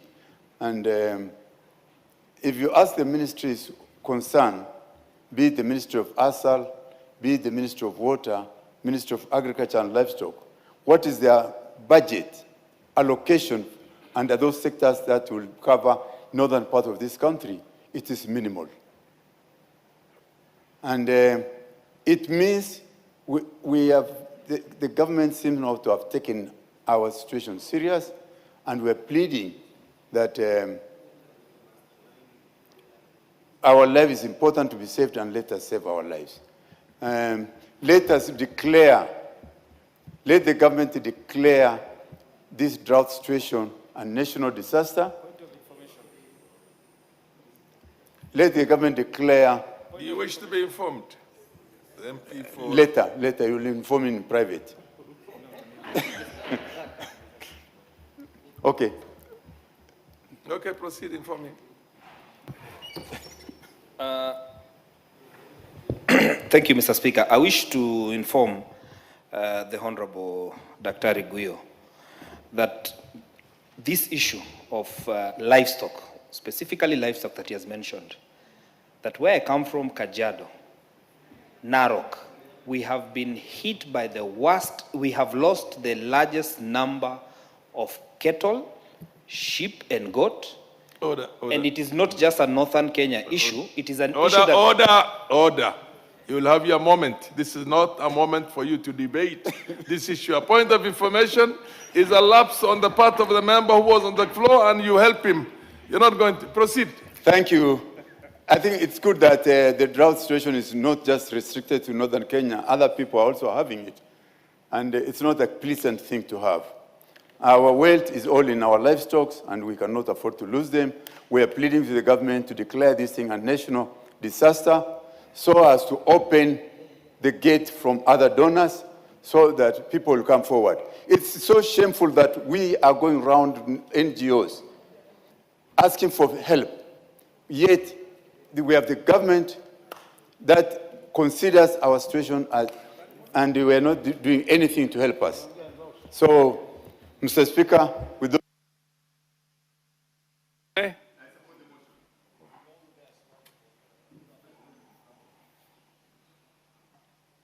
Proceed, give the mic to Honorable Sene. Thank you, Mr. Speaker. Mr. Speaker, drought has been with us since I was born. It's not something new. It is not comparable to disasters that just come like earthquake. It is something that can be predicted. It is cyclic. Its trends can be established in a very scientific way. There are early warning systems that foretell the situation as it comes. So the need to declare it an emergency, for me, doesn't augur well. It is about governing drought, Mr. Speaker. It is governance part of the drought that matters than the mere declaration or the political declaration of drought as an emergency, Mr. Speaker. We don't need knee-jerk, ad hoc, impulsive actions in managing droughts. We are in a drought right now, and for sure I can predict, at most, in 2 years, there will be a similar drought. So this habit of always requesting, saying, trying to beg that a declaration of an emergency shall emancipate the people who keep livestock is neither here nor there, Mr. Speaker. It is a governance issue. Mr. Speaker, we need serious preparedness. Before a drought hits, ordinarily there are vulnerability assessments, risk assessments, which is normal for any government. There must be plans for mitigation. This should have happened so that no life is lost or livelihood is put to risk, Mr. Speaker. So it is about preparedness, pre-planning, putting contingency measures in place, which is all about governance. We need to at least build the resilience of those who are affected, the livestock keepers, so that their vulnerability is built. The accretion from this shock that has become a normal thing. Drought is a normal thing, Mr. Speaker. It is no longer a new thing. It is not an emergency. It's not an earthquake that hits you without warning. Droughts are known, and they will be with us now and into the future. Even the long range, we are moving forward. There is a possibility, as the early warning signs are trying to indicate, that rain shall be below the normal. That should prepare any institution that has responsibility in managing drought or this kind of job. Mr. Speaker, pasture management is a serious thing that should be done. And that means grazing management and making sure that there are supplementary feedings. If the natural feed is not available because of drought, a government has to make sure that there is supplementary feeding measures to save lives and livestock. Mr. Speaker, water harvesting, we are talking of a drought now. Suppose it rains in March. What will happen in all over the country is another disaster, emergency, in the name of flooding, which will wipe away animals that have already lost their weight, vulnerable people, all will be lost by the rains. So we are talking of a disaster while we have in mind it will beget a disaster. A drought begetting flooding. So what shall we do to this flooding, which is a curse and a blessing in equal measure? Mr. Speaker, we need to harvest this water. We import our waters to the Indian Ocean, when the same waters can be useful to human life, to wildlife, to livestock and wildlife, and equally turn turbines to generate electricity. This is a country endowed with resources, but the use of the resources is what is in question, Mr. Speaker. So are we talking of a natural drought, or it is an artificial drought in essence?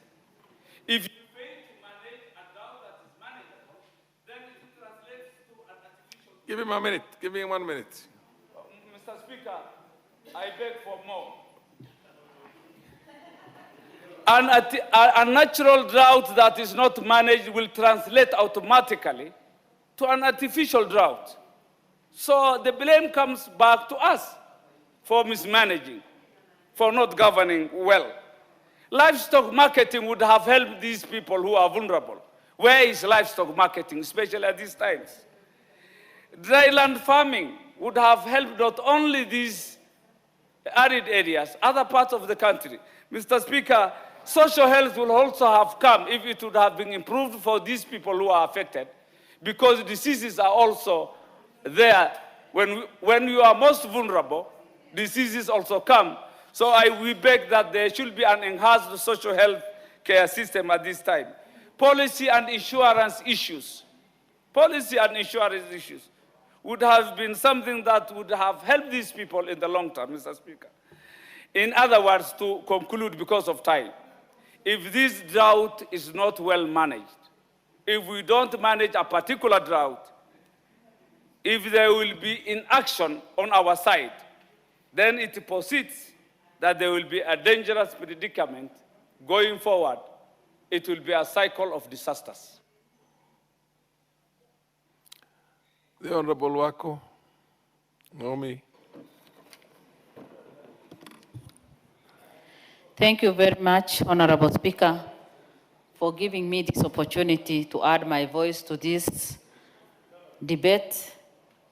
And from the onset, I want to say that I support this motion because the situation in ASAL areas is quite bad. It is threatening the lives of human beings. The animals have already started dying. The school-going children are no longer able to attend their classes and concentrate on their education simply because of the challenges. And majority of the pastoralists move from one place to the other, which is affecting the education system in that part of the country. And unfortunately, they will sit for the national exams when the time comes. Honorable Speaker, again, we know very well that the drought situation in Kenya is something that has been there, something that even the other leaders who have been there before us have debated on. It's something that the government has declared as national disaster, but we have never found a lasting solution. Honorable Speaker, 63 years after independence, we are still handling the drought situation in ASAL areas as if it is a new thing that is coming up. The climate change has worsened this situation. And many of the people who live in ASAL areas, in fact, they are not sure of whether they will survive the following day. Not the following year, not that they fear to die because of sicknesses and other things, but just because they have no food and water, they wonder whether they will survive the following day. Honorable Speaker, you can imagine of an expectant mother who has about 5 children and have no water, have no food, and cannot help her children. And maybe her husband died in the clashes some 2-3 years ago. That is the situation that many women go through. What can we do as a government so that, you know, we can end the suffering of the people? Because it is not even our wish as leaders to keep crying and pleading for support. In fact, we are not happy to do that, but it is the situation that has forced us. The situation on the ground today is so bad, such that you wonder how you can even visit your county over the weekend. Honorable Speaker, there is need for us, yes, to declare this as national disaster. But even as we declare this as national disaster, as we encourage other partners to come on board and support Kenya, and as we also plead with the special program to continue giving food, what can the government do so that come 2 years from today, we will not be in the same situation? Thank you, Honorable Speaker, and I support. The Honorable MP for Wajir South.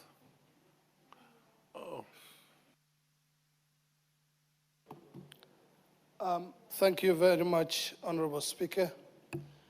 I'd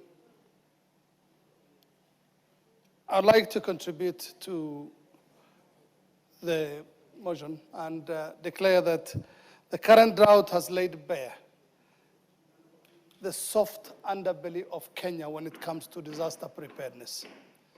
We all know that drought is cyclical. Every 2 years, every 3 years, and even at some point, because of climate change, we've been facing a drought after every 1 year. Yet we were caught flat-footed. We were not prepared for what the people of most parts of northern Kenya are facing today. And what has been exposed is a deep structural weakness, a very troubling one, as well as a pattern of delayed response that has left people at the mercy of the elements.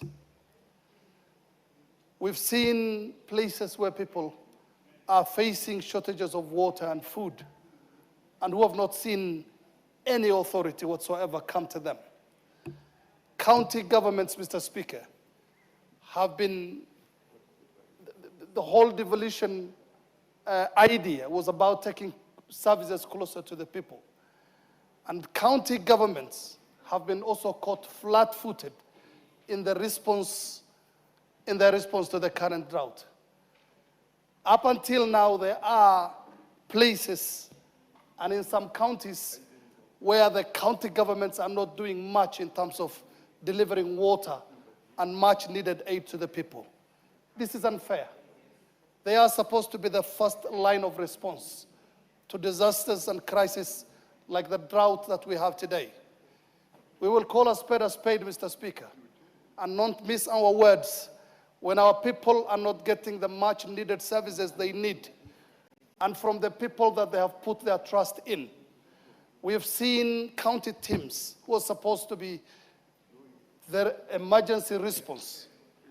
Mr. Speaker, we have seen veterinary officers who are supposed to treat livestock coming with no drugs, expecting the pastoralists who are in the middle of the drought to buy the necessary medicine. At the same time, expect them to pay their allowances. This is happening in Kenya. This is happening in some part of Kenya. We've seen county water mechanics and maintenance workers coming to a broken down borehole and asking the people to buy the parts that should be used to repair those boreholes. This is unfair. And on top of that, expect the people to pay their allowances. Mr. Speaker, we can be better than this. And one other thing that has really been a source of concern for us is how abundant our livestock keepers are. And not just our livestock keepers, policies on livestock, largely abundant and only on paper. Sometimes you wonder if what is happening in northern Kenya today in terms of the drought was happening in other parts of the country in the form of troubles for the tea farmers, troubles for the coffee farmers and sugarcane farmers. Would we face the same level of lackluster response that we are seeing in northern Kenya? Why are livestock and livestock keepers not being given the importance they deserve in this country? They can earn foreign exchange too. Is it just because of the corner of the country that they are in, or the people who are keeping them and rearing them? It's time we started looking at things differently. It's time we started to be more prepared in our disaster management services. And it's time we started looking at some people who live in some parts of the country as more human than we feel they are. Thank you very much, Mr. Speaker. MP for Kajiado North.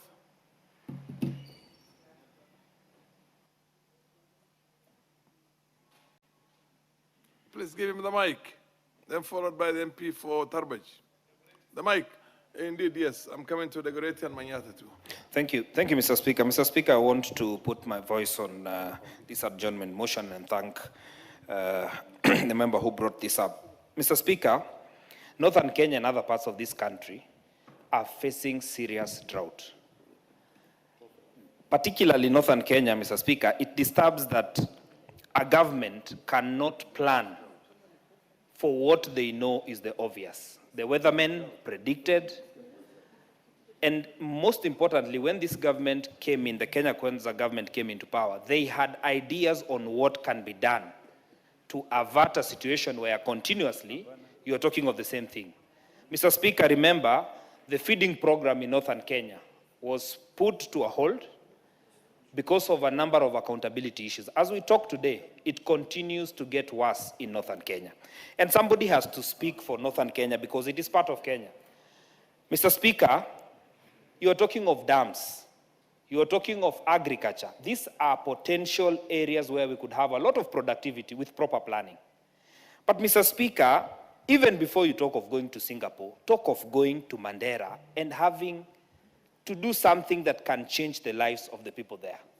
Mr. Speaker, when you talk about you want to do mega dams, in my estimation, we should have Mandera, Wajir, Marsabit as part of the counties that are targeted, not only for their livestock, but for farming, for their water to drink. Mr. Speaker, these are areas that must be targeted intentionally. And Mr. Speaker, this is not about going to northern Kenya and saying, you are part of my government. No, it is by actual planning. We should see in the current estimates that will be in the House soon, in the supplementary budget that is supposed to be here, we should see intentions to make sure that there are strategies towards averting the problem that we have. Yes, it should be declared a disaster, and nobody should feel ashamed that Kenya is in this crisis. Because if we do not accept there is a problem, then we will not have means and ways of sorting it out. And I want to thank the members from the northern Kenya because they have raised this issue continuously, but unfortunately the executive has continued to ignore a problem that they know exists. Mr. Speaker, there are parts of this country that were not potentially areas of agriculture. But over time, Taita Taveta, for instance, the lower part of Kajiado, Narok. But over time, because of strategies, there are plans to make sure that there are strategies towards mitigating the problem of drought. I want to say that, Mr. Speaker, if this goes on, it affects all of us. And like they say, whatever affects one directly affects all of us. So I want to speak today that Northern Kenya is part of Kenya, and we must put in plans and let the executive not give us stories of saying that they want Northern Kenya to be part of government. Let them show by budgeting, by putting in strategies. And let me say also that Kajiado, Narok has also been affected by the same. Our livestock, we might not have meat in Nairobi because the livestock that comes, the meat that people get in Nairobi comes, which is largely consumed in Nairobi, comes from the Northern Kenya, comes from Kajiado, from Narok. And as we talk today, our livestock has been affected heavily.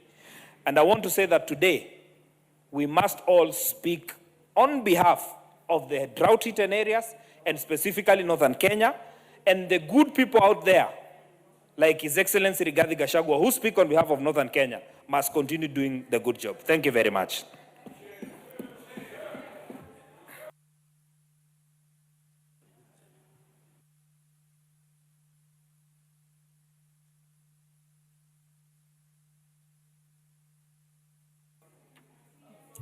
Member for Mwingi North. We'll get to you. We'll get to you. Thank you, Madam Speaker, for giving me this opportunity to contribute on this motion. First, I want to thank the mover of the motion, Honorable Farah, for bringing to the attention of Kenyans the situation that is happening in most part of the country, including Kitui County, because Kitui County neighbors Tana River and the northern frontier, and we normally share the same environmental conditions. So the situation that is being faced in the northeastern Kenya is a similar situation that we are facing in Kitui County, and particularly in my constituency in Mwingi North. So I want to share in the same feelings and the same objectives with the northern Kenya people, because you know, as the speakers have said, drought is something that can be anticipated. It is not like a natural disaster that happens without prediction.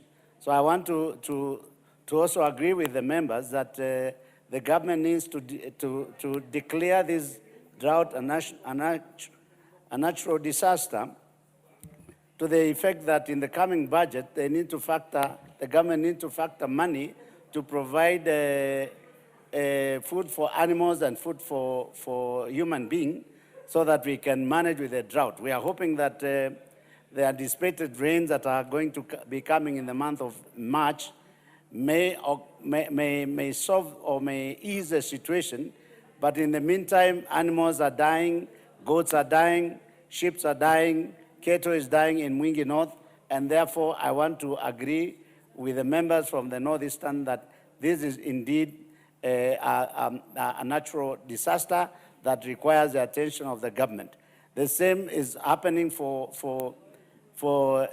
human consumption or human food, because now, like in my constituency, children are not going to be going to school very soon because there is no food at home, and therefore I'm asking that the government of Kenya should also, under the program of school feeding program, provide food to primary and secondary schools, so that even when at home there is no food, then children can always be guaranteed of a meal from the school, so that even if they take a meal per day, then they can continue to go to school and continue with their education.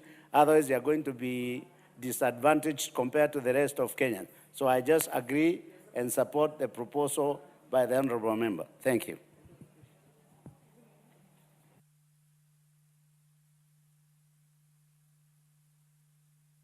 Okay, the honorable member for Tarbaj. Has he spoken? Thank you, Madam Speaker. From the onset, I wish to give support of this motion by my colleague from Wajir West. Madam Speaker, the situation in these drought-hit areas, especially in northern Kenya, is quite dire, is quite devastating, and the response from all levels of government is quite discouraging.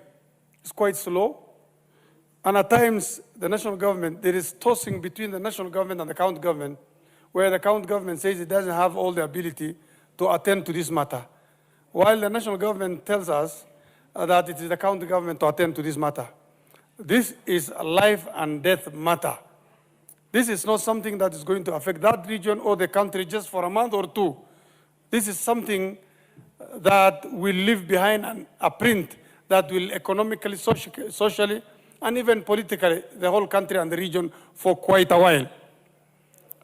The situation, the response we see can be likened to a doctor treating sick people for quite some time, such that when the ordinary person brings somebody who has been hit by a car, he will tell you to just drop it there. He will attend to that person for a while. Just the same way when we present as MPs affected by this drought to the executive, they'll tell us we will attend to them, or we will attend to them, but they don't attend to them. My position, or a resolution from this House, I request is, let's have another committee visiting those areas so that they can have a picture of what's happening.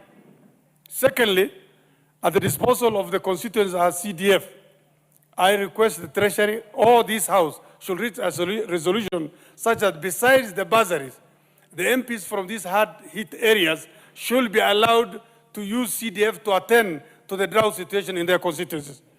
Thank you. Majority Leader. Thank you, Honorable Speaker. Honorable Speaker, first let me thank the member for raising this issue, because it is indeed a matter of great concern, not just to the people of his constituency, but to all Kenyans, because as the Speaker said, when one Kenyan or one part of Kenya is afflicted by drought, we all are. And this is a natural phenomenon, Honorable Speaker, that we must use all concerted effort that we can use to alleviate human suffering for those people who are affected in one way or the other by this drought. Honorable Speaker, when we speak about climate change, people think it's just a lot of English. But climate change is real, and the effects of this climate change are here with us, and probably is a challenge to us as policymakers and as lawmakers, that even in a house like this that is a budget-making house, as we prepare for our budget, to make sure that we budget in a way that we also anticipate such occurrences as drought, floods, because now some parts of the country, Nairobi and environs, we've started experiencing a bit of rains. And you never know how it's going to go, because unlike in the past when it was predictable that this is a rainy season, in the past, February would never have been a rainy month. Now it's raining in Nairobi and parts of our highlands. In the same spirit, you never know. Probably when we expect the rains and farmers have planted, they don't get the rains.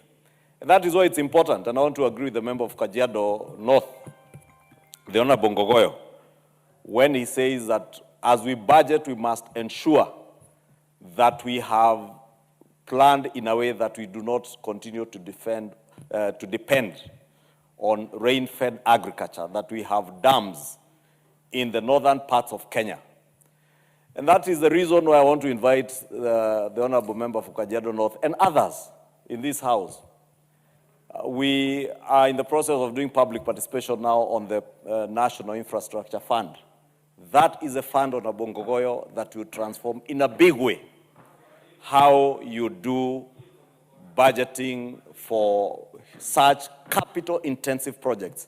Because building the dams that you need to make sure that we are food secure in this country is not something you'll be able to do from your taxes, from your tax revenue. It is not something you'll be able to borrow to do without injuring future generations. That is why I want to plead with all of us, and I'm not just addressing the member for Dagoretti, for Kajiado North, that politics aside, let us focus on doing what is right and good for this country. Politics aside. Because today, out of politics, you will hear very many people pontificate now about, oh, there is drought ravaging the northern part of Kenya. Where the other day, they were demonizing the same people from northern Kenya. Even saying they should not attend schools in my constituency, like the Alliance High School. The same people. The same people. Not knowing that the Alliance High School and other national schools have been built by Kenyans from all parts of this country. And I dare tell those Manyora people that our national schools were not built from CDF, NGCDF. I was born and brought up in my Ihe village, Gikambura, the village that hosts the Alliance High School. Honorable Speaker, if you'll add me 5 minutes to just complete this. That the people of Kikuyu, other than our ancestral land, have never invested a shilling into the Alliance High School. Fact of life. It is the alliance of missionaries that built the Alliance High School. It is the government of Kenya that has invested. I've been member of parliament Gogoyo in Kikuyu for the last 13, almost 14 years. I have never sent a shilling to the Alliance High School because that school educates children from around the country. And I have my local issues and my local schools to address. Therefore, when we deal with issues that touch on parts of Kenya that have been marginalized over the years, let us be sensitive to other Kenyans. Let us not politicize everything, including the National Infrastructure Fund. Because it is cheap politics to just dismiss things for the sake of dismissing. Some of those who are dismissing... Just let him finish, please. You know, Honorable Speaker, you need to advise this member from Gogoyo, the member for Kajiado North. He's saying time up. You are not the Speaker. And if that's the way you used to behave in the Kajiado County Assembly, you are in the National Assembly now. Behave like someone in the National Assembly. Honorable Speaker. Honorable Gogoyo, you're out of order. Yes. Honorable Speaker, when the National Infrastructure Fund, I'm saying some of those people you hear pontificating out there, they were with us in the campaign. I know some of them didn't have the temerity to read and conceptualize what we were selling to the people of Kenya during the campaign because they said it was too complicated for them. Because on page 10 of the UDA and Kenya Kwanza manifesto, we said we shall establish a national infrastructure bank and a fund that we will mobilize resources from the privatization of state-owned corporations to be able to invest in such capital-intensive projects as the building of dams that the member for Kajiado North speaks about in Mandera, in Garissa, in Kajiado, in Deia, in Kikuyu, in Gatuanyaga, in Thika, or even in parts of Mukurweini, where they also dry areas, semi-arid areas that need, and Kieni, and many other parts of this country. Therefore, Honorable Speaker, we must appreciate where we are. And even as we appreciate where we are, we must think about the future, putting politics aside. And that is why I'm inviting all of us to put politics aside and focus on what is good for this country. In the short term, you may do your politics and imagine you're exciting people, telling them all the manner of nonsense and pitting one community against the other, but it will end up in premium tiers, I will tell you. Just like the debate for shares and who holds what shares in government ended up in super premium tiers. This one also will end in super premium tiers and regret if you continue along that trajectory. I want to invite you and invite all of us to engage in meaningful debate on how we can transform this country. How within 2 to 3 years, at least in the past, we used to count dead bodies across the northern parts of Kenya. I thank God that this year and in the last 3 years, we have not counted a single person dying out of drought in this country. I thank God that today, out of the subsidized fertilizer program. We are being able to give relief food to those who are afflicted by this drought without having to import food out of this country. That is how we have stabilized an economy that was on the verge of collapsing, because we were importing rice, maize, everything, sugar. Now we can afford to give the people relief food without having to import that relief food. And I want to tell the member of Kajiado North and others, all of us here, watch this space. This country will indeed change. We will live in a country where people can live without having to die out of drought. Lastly, we are the budget-making house. The budget is coming. For the next financial year, a supplementary budget is also on its way to this house. It is not for you to stand here and tell, oh, we hope they will put money. It is not anybody to put. It is you as a member of parliament. If you really have the concerns of the people you represent in Kajiado, come and make sure that during the budget-making process, you have appropriated enough money to give to the Ministry for ASAL or the State Department for ASAL to be able to provide not just relief food for human beings, but also to make sure you do not lose livestock. And I'm happy because I had an engagement as I listened to people speak here. I was on phone with the minister, who fortunately is a former member of this house, the Honorable Ruto. And he has assured me, and indeed, he will be appearing here, Honorable Speaker. That is why I came down to assure you as a house. The Honorable CS Ruto, we will be inviting him to come and update this house on measures the government has taken to alleviate the suffering of people, including to stem the rising losses of livestock, whether it's camels, whether it's goats, sheep, and cattle. Because as somebody has alluded to here, even cattle suffer during droughts, and we must alleviate even the suffering of our animals, including our wildlife in our parks. Because when there is no water, when it's not raining, even our wildlife in the parks needs water. And it's earning resources for us. Speaker.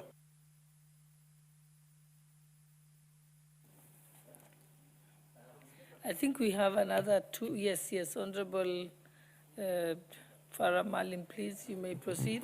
Just giving him a chance because he had been waiting for me to take the chair so he can speak.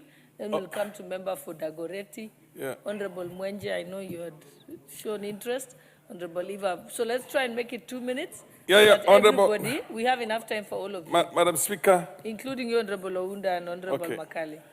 Madam Speaker, I want to thank very much the honorable mover of this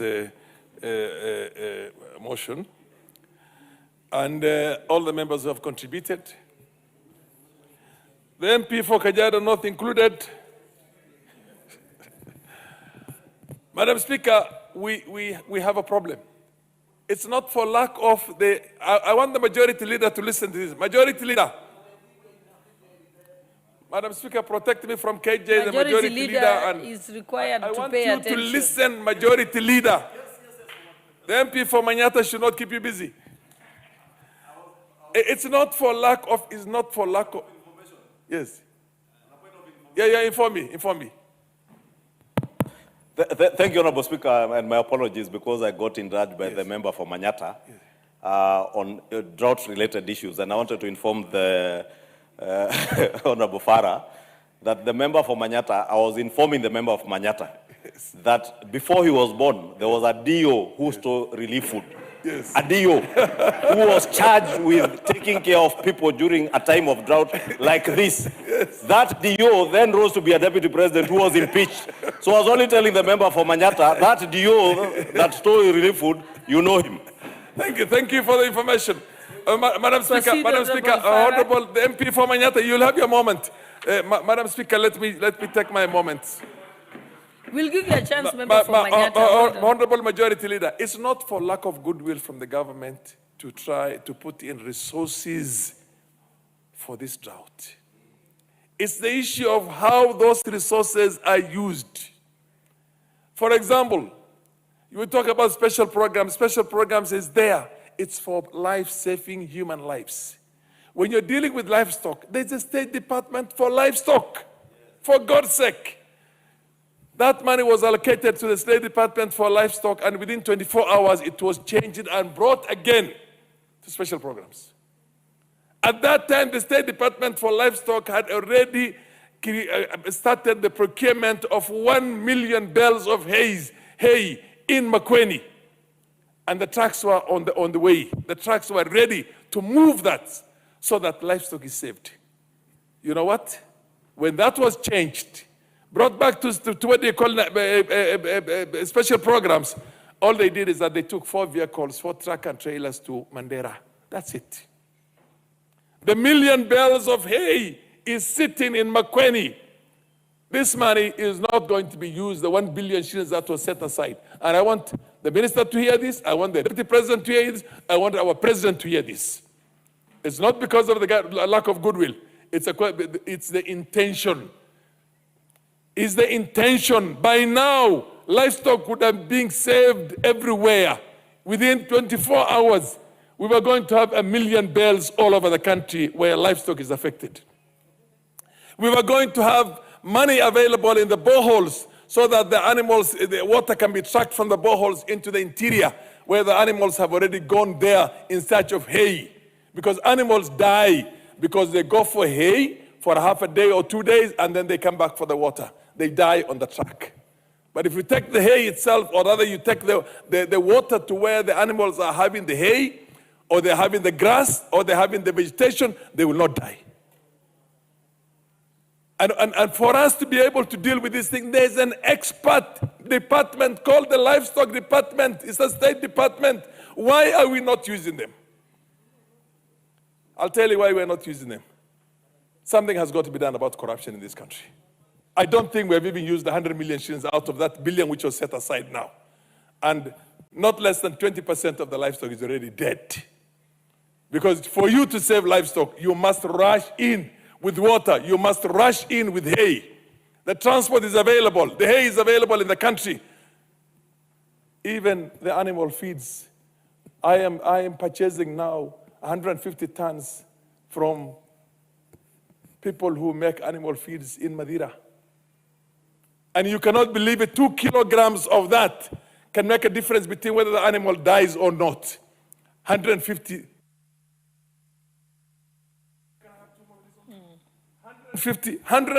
tons is 150,000 kilograms. Imagine how many animals you can save as a result of that. We're asking for a declaration of a state of emergency so that the military and all government vehicles, tankers, water boozers, all of them could be put on the road to make sure that we save our livestock. We save our livestock. Madam Speaker, it's not just intentions that are good enough. Action has to be seen. We are not seeing action. We are not seeing action. Off-take. I remember what was called the livestock marketing division used to go to these places, go and buy all those animals which are about to die, move them all and bring them to the Agricultural Development Corporation where they call farms in here, fatten them and make billions, hundreds of millions out of it. But save the livestock owners. Give them something for them to be able to keep on taking care of the balance of their livestock. We don't have that.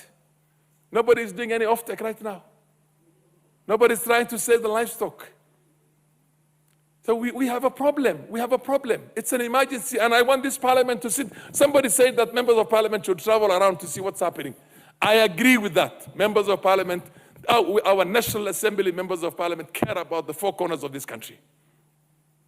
And when I see everybody talking about, when I see what the majority leader is saying, talking from his own heart, I see KJ. I even see the MP for Kajiado North. People think he's playing politics, but for once, I have seen him talk from his heart. We need to save. We belong to one country. If your finger is sick and paining you, the head will pain you. Everybody, the eyes will pain you. We cannot have one part of the country dying and the other part of the country living. No. We can't have a half dead and half living nation. We need to move with the speed. And I want the majority leader to communicate this, convey this to His Excellency, the Deputy President Kindiki, because he's the one who put together all those donor community, government departments, all of them, and I attended that breakfast meeting in his own house there.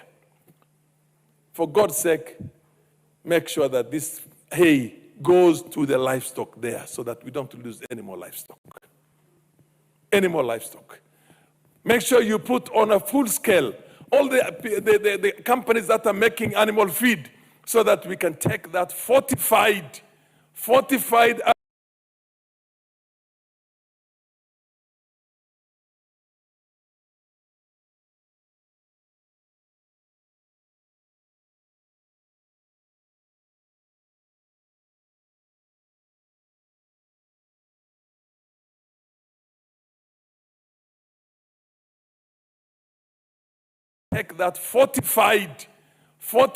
animal feed that has the capacity to even revive emaciated cows and camels and goats and sheep.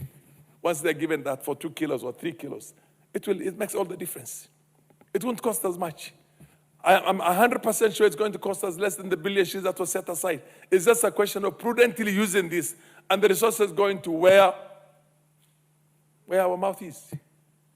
Save the livestock and save the livestock owners. We do have sufficient relief food to save the Kenyans. Nobody's going to die of hunger. Nobody's going to die, but the livestock is going to perish. We don't want the wild livestock to perish and then we have poverty all over. We don't want that to happen. So I'm depending on my majority leader, the able majority leader, one Kimani Ichung'wah. With all the respect we have for you, make sure this information gets to the powers that be this evening.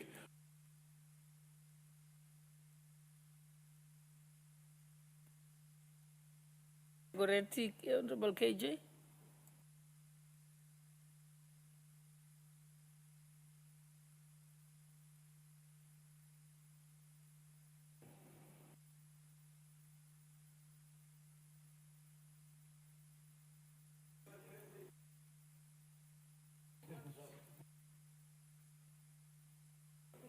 Madam Speaker, I must thank you for the opportunity to contribute to this very important motion.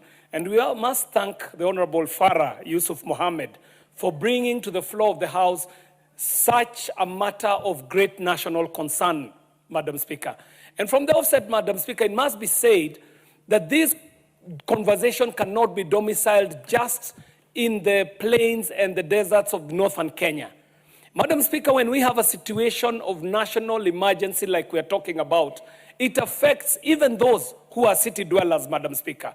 We ought to remind ourselves that when foods come from the farms, when the foods come from the rural areas, they end up in places where they are feeding people who do not even have shambas, Madam Speaker. So that when we speak about a crisis situation in the country, it affects all Kenyans, up to and including those who are living in the city, Madam Speaker.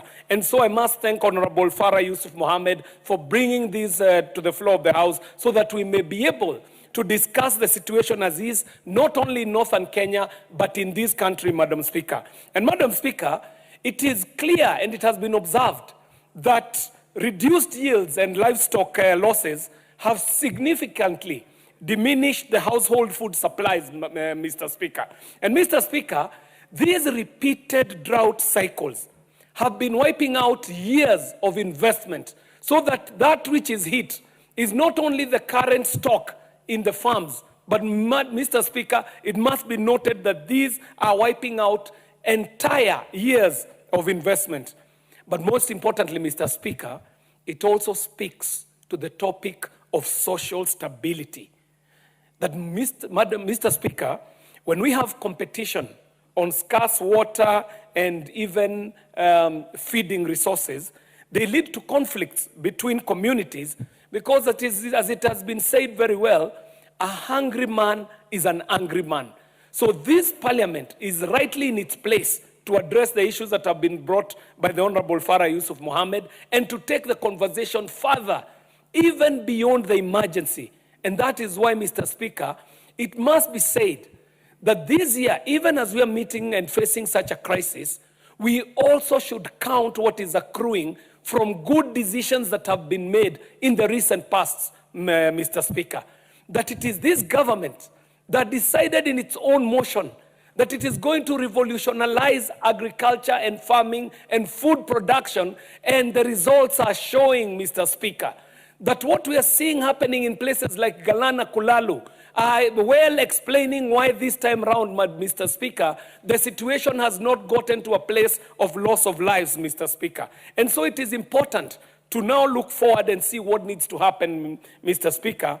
And to my mind, and to the aid of the honorable member who brought this to the floor of the House, I think there is a solution here in scaling up and fast-tracking emergency food and water interventions to those who are affected. And this is a matter of national emergency, should be attended to promptly, Mr. Speaker. Secondly, the acceleration of the drilling and rehabilitation and solarization of boreholes in these affected areas, Mr. Speaker, so that this water is available not only for humans, but also for the animals. Mr. Speaker, the expansion of the cash transfers, the programs that protect the vulnerable households needs to be stepped up in these areas, Mr. Speaker, so that it is of help to those who are affected. Finally, Mr. Speaker, as a solution, it must be important for this House to start conversing about school feeding in our schools, Mr. Speaker. The plans that were previously in place for school feeding were totally out of date, Mr. Speaker. And we must take constituencies like the Dagoretti South constituency and see what is happening in the food and the school feeding program that can be emulated across the country, and affordably so, with resources that this country can afford, rather than giving these funds to charlatan agencies that disappear with these emergency monies and with nothing to show on the ground. Each and every single member of parliament in this House is able, and it has been proven, is able to put up a school feeding program that is not only affordable, but offers nutritious food to the learners, as we have done in the Dagoretti South constituency from the year 20, I would imagine, from 2 years before the last election up to date, a program that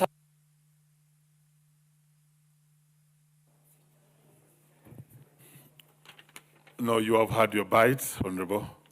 And given that this motion was actually given a time frame, it was supposed to end at 6:10. Looking up on our watches, you notice that we are already doing 6:14. And therefore, I'm only giving one chance, and that's to Eve Obara, 2 minutes, after which we stop and move back to the order paper. Proceed, Eve Obara.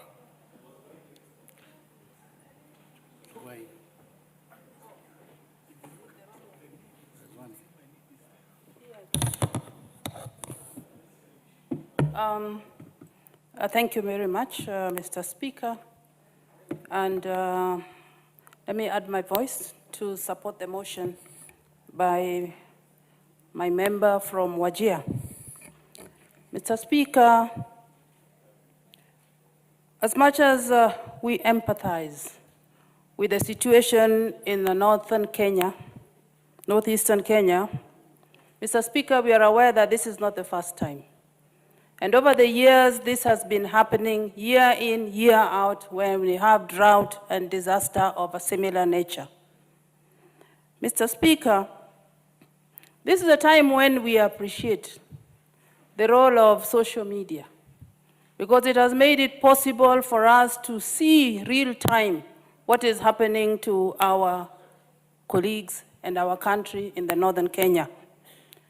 Mr. Speaker, there is an agency called Kenya National Drought Management Authority that was set up in this country.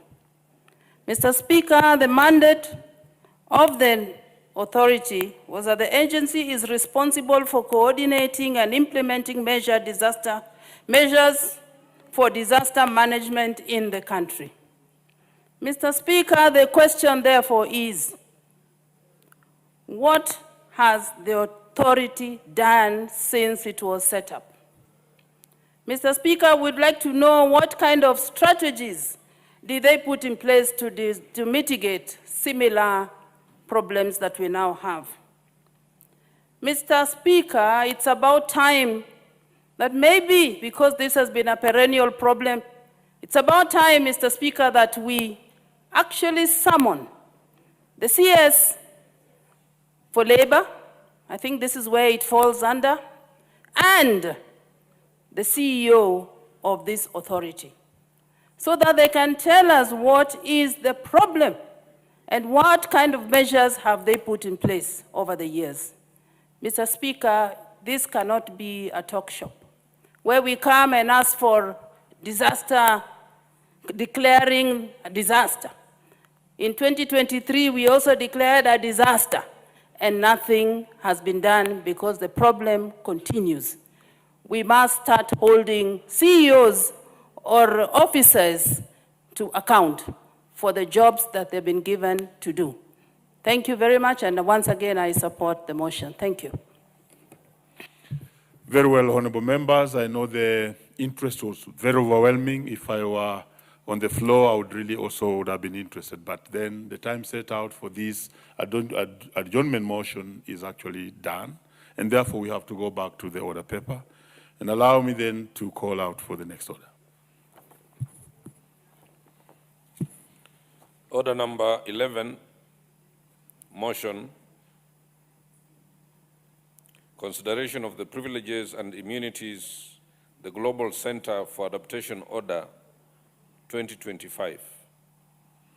The chair of the Delegated Legislation Committee had actually indicated to us that is attending another important matter concerning the House, and therefore that matter will be pended until the next session. Move to the next order.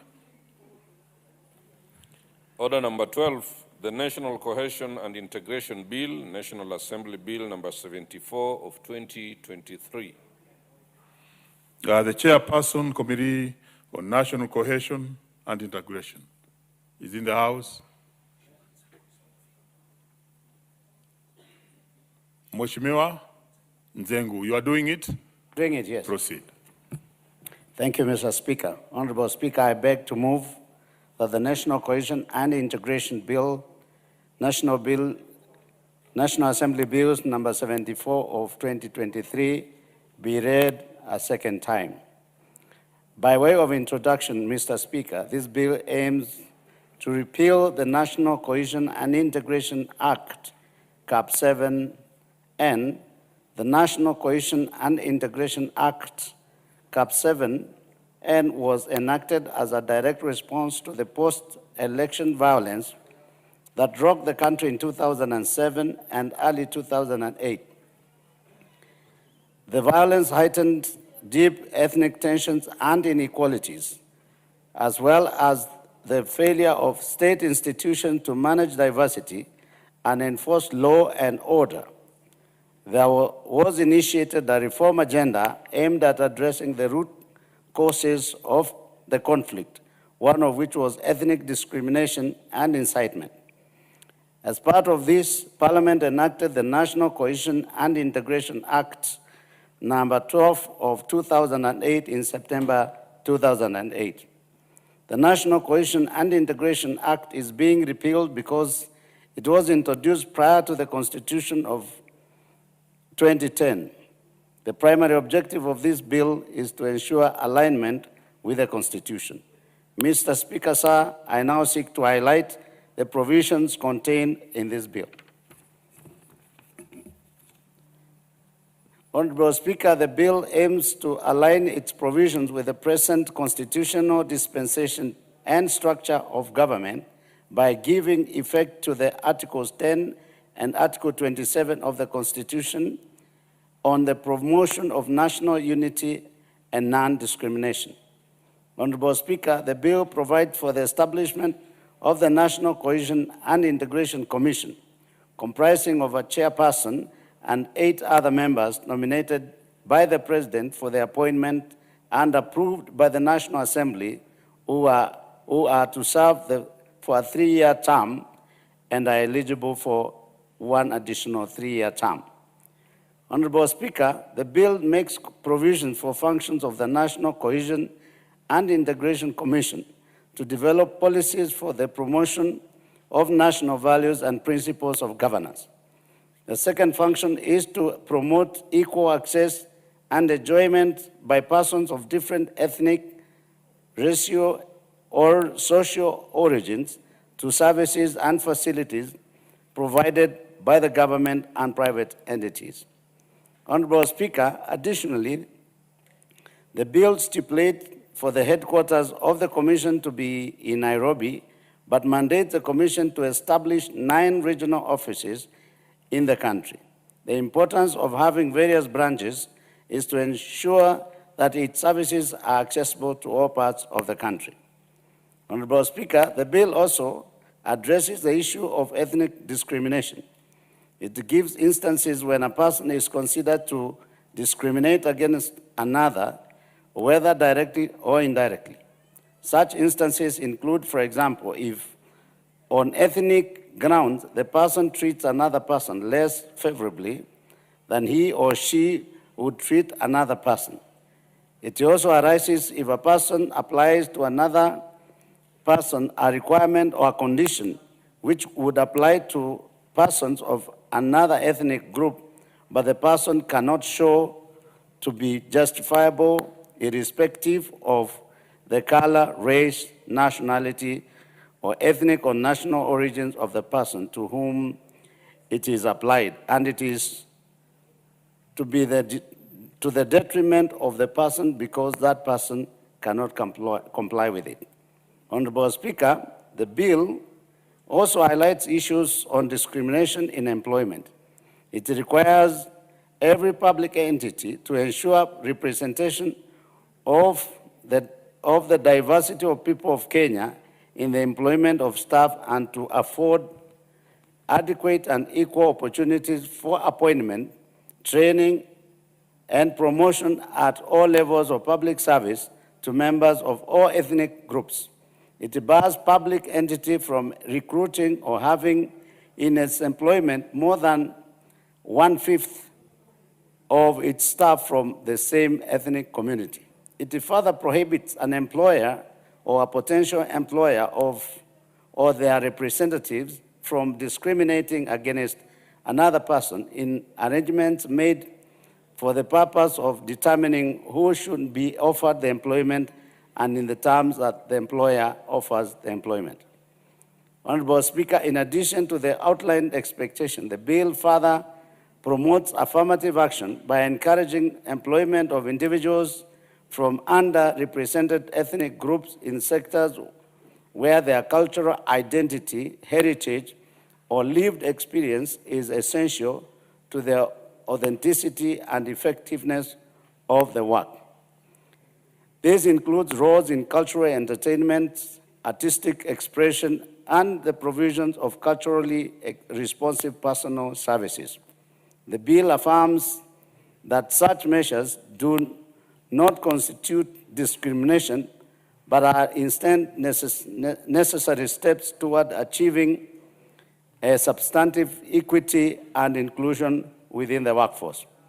Honorable Speaker, further, the bill addresses the issues of discrimination in access to and distribution of resources.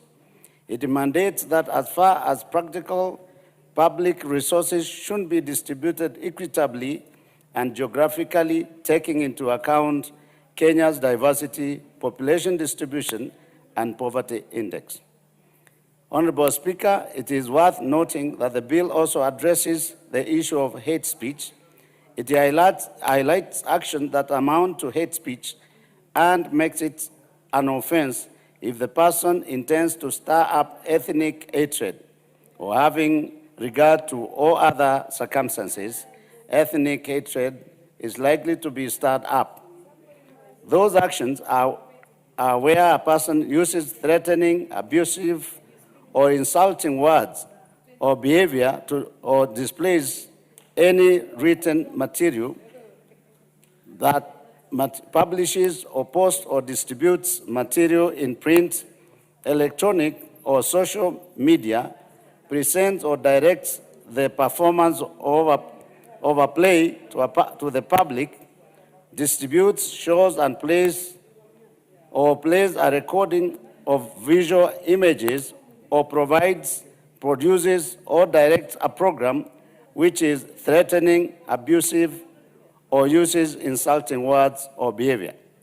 Additionally, Mr. Speaker, the bill states persons who may make complaints to the Commission. A person acting in their own interest, a person acting on behalf of another person who cannot act in their own name, a person acting as a member of a group or class of persons, a person acting in the public interest, or an association acting in the interest of one or more of its members. Further, a complaint may be made by or against an individual, a body of persons, whether corporate or unincorporated, a public or private organization, the government or a specific body or officer of the government. The bill provides for the manner of lodging complaint, which may be oral or in writing. Where a complaint is made orally, the bill mandates the Commission to cause the complaint to be reduced into writing. The complaint is to be in such a form. Honorable Speaker, the committee received submissions through oral presentation and written memoranda from the following institutions: the Executive Office of the President, the National Cohesion and Integration Commission, the Office of the Attorney General, the National Gender and Equality Commission, the National Police Service, the Judicial Service Commission, and the Office of the Director of Public Prosecution. Honorable Speaker, I wish to highlight that pursuant to Article 118 of the Constitution and the National Assembly Standing Order number 127, the committee undertook public participation as contained in its report. Based on the submissions received, the committee noted that there is need to incorporate peace building and peace building projects in the bill. The committee will propose amendments of various clauses in the bill to incorporate peace building. Honorable Speaker, the committee will propose an amendment to empower the Commission with the authority to sanction or take appropriate action against witnesses who fail to comply with its summons. This is intended to enhance the Commission's effectiveness in executing its mandate. Honorable Speaker, after reviewing the bill and stakeholder submission, the committee finds that while the bill provides clarity in transition of certain aspects, there is a need to amend the bill to ensure effective implementation if enacted. For this reason, the committee recommends that the House approve the bill with amendments. As I conclude, Mr. Speaker, I wish to assure the honorable members that the proposals in the bill comply with the provisions of the Constitution and the standing orders. The bill will not only promote national unity, but also promote values and principles of public service set out under Article 232 of the Constitution. Finally, I wish to commend the Select Committee on National Cohesion and Equal Opportunity for its diligent work in reviewing and strengthening this vital legislation. Honorable Speaker, I urge the Assembly to consider the findings and support the committee's recommendation to approve the bill with amendments as the committee will propose during Committee of the Whole House. Honorable Speaker, I wanted Honorable Ivo Barra to second, but she seems to be busy. So, Honorable Speaker, I beg to move and call upon Honorable Ivo Barra to second. Honorable Ivo Barra. I second. Thank you.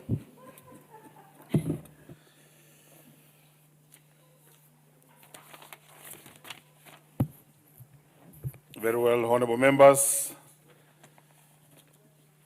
I do propose the question that the National Cohesion and Integration Bill, National Assembly Bill number 74 of 2023 be now read a second time. We can see you very well, economist. That's Honorable Makali Mulu.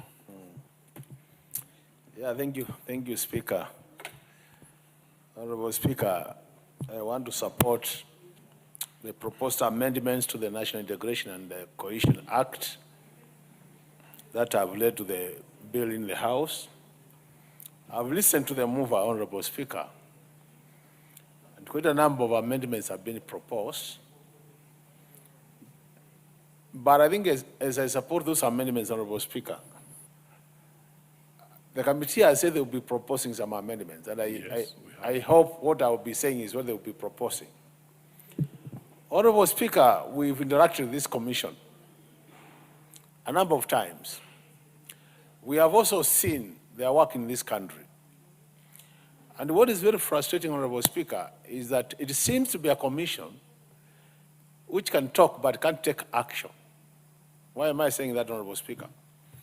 Honorable Speaker, I remember in one of their reports, which was tabled in this House, the Commission pointed out clearly that when you look at the civil service and the composition of the personnel in the civil service, in terms of regional balancing and tribal balancing, that about 3 tribes in this country were taking almost all the positions in the civil service. And my expectation would have been that with that kind of observation, Honorable Speaker, that we should have seen drastic measures to ensure that those communities which are not represented well in the civil service find their slots in the civil service. Over time, Honorable Speaker, I don't think that position has changed. How I wish that the amendments which have been proposed by the committee are amendments which are going to ensure that the commission can actually take action on their reports. Because they have so many reports which are all over the place, but I don't think implementation of those reports is being done effectively, Honorable Speaker. Honorable Speaker, at one point, the Kitui County leadership did meet this commission, matters security in our area. We seem to have some conflict between ourselves and the River County. And we agreed on a very clear roadmap on what needs to be done, Honorable Speaker. One of which was clear demarcation of the 2 counties by putting beacons on the border so that we know which is the border for Kitui and which is the border for Tana River. That was last year, Honorable Speaker. Up to now, Honorable Speaker, the agreed roadmap has not been implemented. It's only one item out of that agreed roadmap, which was actually hiring of police reservists, Honorable Speaker. The other items, including, Honorable Speaker, where our own governor has constructed police posts, police stations along the border, and they can't be occupied because Tana River claims those police stations are in their land, Honorable Speaker. Honorable Speaker, because of that, what is happening? Our people are experiencing a lot of insecurity, where people have been killed, where, Honorable Speaker, people have left their homes to go and be squatters within their own county. And to me, the solution to this issue should have been this commission, the National Integration and Cohesion Commission, because they have been given the mandate. So, Honorable Speaker, I'm hoping that as we move to the future, Honorable Speaker, we have seen politicians like you and me make statements which are very divisive in this country. Listening to the mover, he has talked about people who seem to promote division in the country are their candidates. But, Honorable Speaker, how many times have you seen politicians on platforms saying things which are actually very divisive in this country? And they walk scot-free, Honorable Speaker. So, Honorable Speaker, I think now we have a chance as a House to ensure that this commission does their work as expected by Kenyans. So that when I take a mic, Honorable Speaker, and I'm talking publicly, I know my limits. Otherwise, the commission should be there to come immediately and act on me if I go against this particular bill we are amending, Honorable Speaker. So I would want the committee that as you look at, because that will be coming at the level of that reading, Honorable Speaker, we want to see very robust amendments to this act so that these amendments, once passed by this House, will have a commission which can actually address the challenges Kenyans are facing. And I will single out about 3 of them. The first one is the issue of employment in the civil service. We want every Kenyan to feel a sense of belonging. Many times, Honorable Speaker, I've said here that anytime we are approving appointments by the head of state, Honorable Speaker. I've asked. The names you see there, Honorable Speaker, it's always there is no regional balancing. And I've asked, has anybody sat and looked at the totality of these issues, Honorable Speaker? Has anybody sat and looked at the totality of this commission to say what is the proportion of each of these regions in these commissions? I don't think that has been done.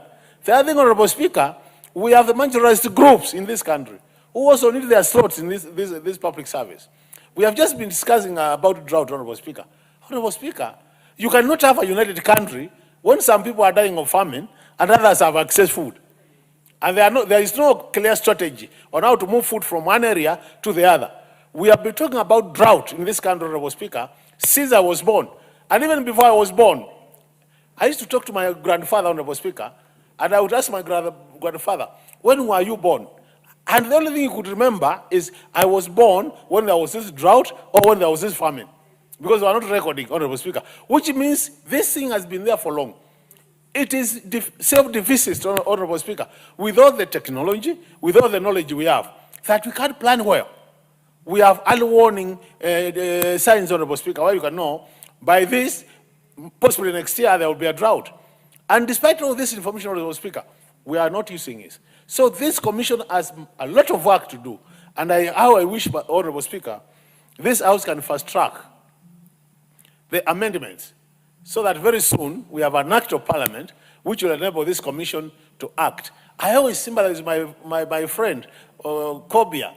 You know, being a religious person, Honorable Speaker, anytime you interact with him, the heart is willing to do what you are telling him, but it looks like the hands are tied because of the law. So I think we need to release his hands so that he can combine his religion together with what he believes in to help this country achieve what we want to achieve. Otherwise, I will be supporting these amendments, and I will look at the proposed amendment by the committee. If they don't meet my expectations in terms of to ensure that the commission has the force to act, Honorable Speaker, we will be making further amendments so that we make this commission be a commission which can bite. Currently, it's been assessed by Kenyans as a toothless commission. We don't want to remain in that state. I submit, Honorable Speaker, and I support. Thank you. Very well. Honorable members, you can see very many honorable members here, but the list here is very short. Are we having the Honorable Beatrice Kimei in the House? And then could we then have the Honorable Timothy Toroitich? Is in the House, Honorable Timothy?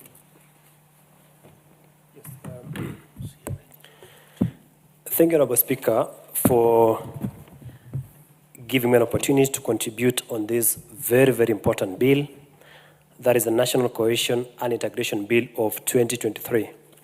Honorable Speaker, first of all, I am impressed because I was looking whether there was a clause on repeal of the previous 2008 legislation.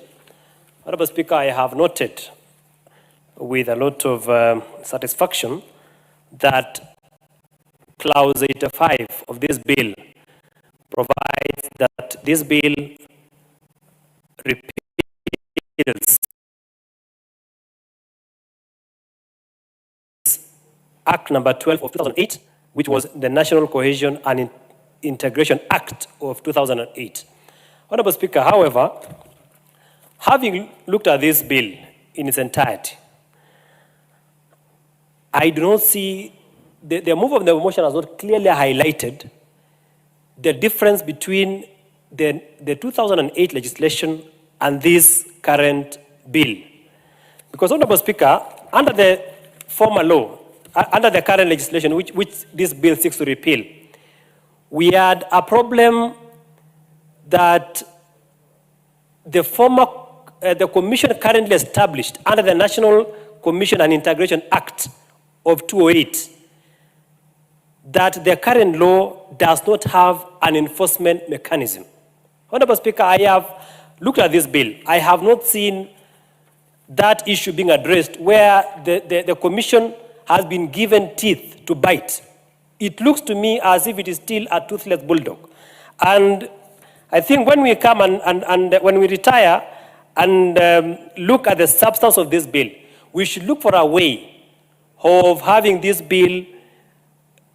We must have the bill contain some provisions on enforcement, because as it looks, it doesn't provide any provisions or enforcement. Number two, Honorable Speaker, there has been a perception in this country that there has been selective prosecutions or selective accusations because of political patronage. I believe, Honorable Speaker, this is a country that we should be a cohesive nation. From every corner of this country, we must be able to be bound together as a nation that, and the law must apply without any element of, it should not be there should be no selective application of the law. Honorable Speaker, this is an issue that this bill must be able to bring out clearly. And I believe when it comes to second reading or the committee of the whole, we should be able to bring amendments to ensure that we avoid perceived prosecution in terms of enforcement of this bill. So, Honorable Speaker, but I've seen certain clauses, Honorable Speaker, that if enforced properly, then we shall be able to realize the purpose of this bill. Honorable Speaker, Clause 7 of the bill talks about powers of the Commission. Clause 7 says the Commission shall have power to summon witnesses for the purpose of giving evidence or for the production of books, plans, or other documents. Honorable Speaker, this is similar to Article 125 of the Constitution, which gives this House powers similar to that of the High Court to summon witnesses, to call for evidence. But, Honorable Speaker, what happens if a witness is summoned by NCIC pursuant to Clause 7 of the bill, and that witness does not appear? This bill, Honorable Speaker, does not address that issue.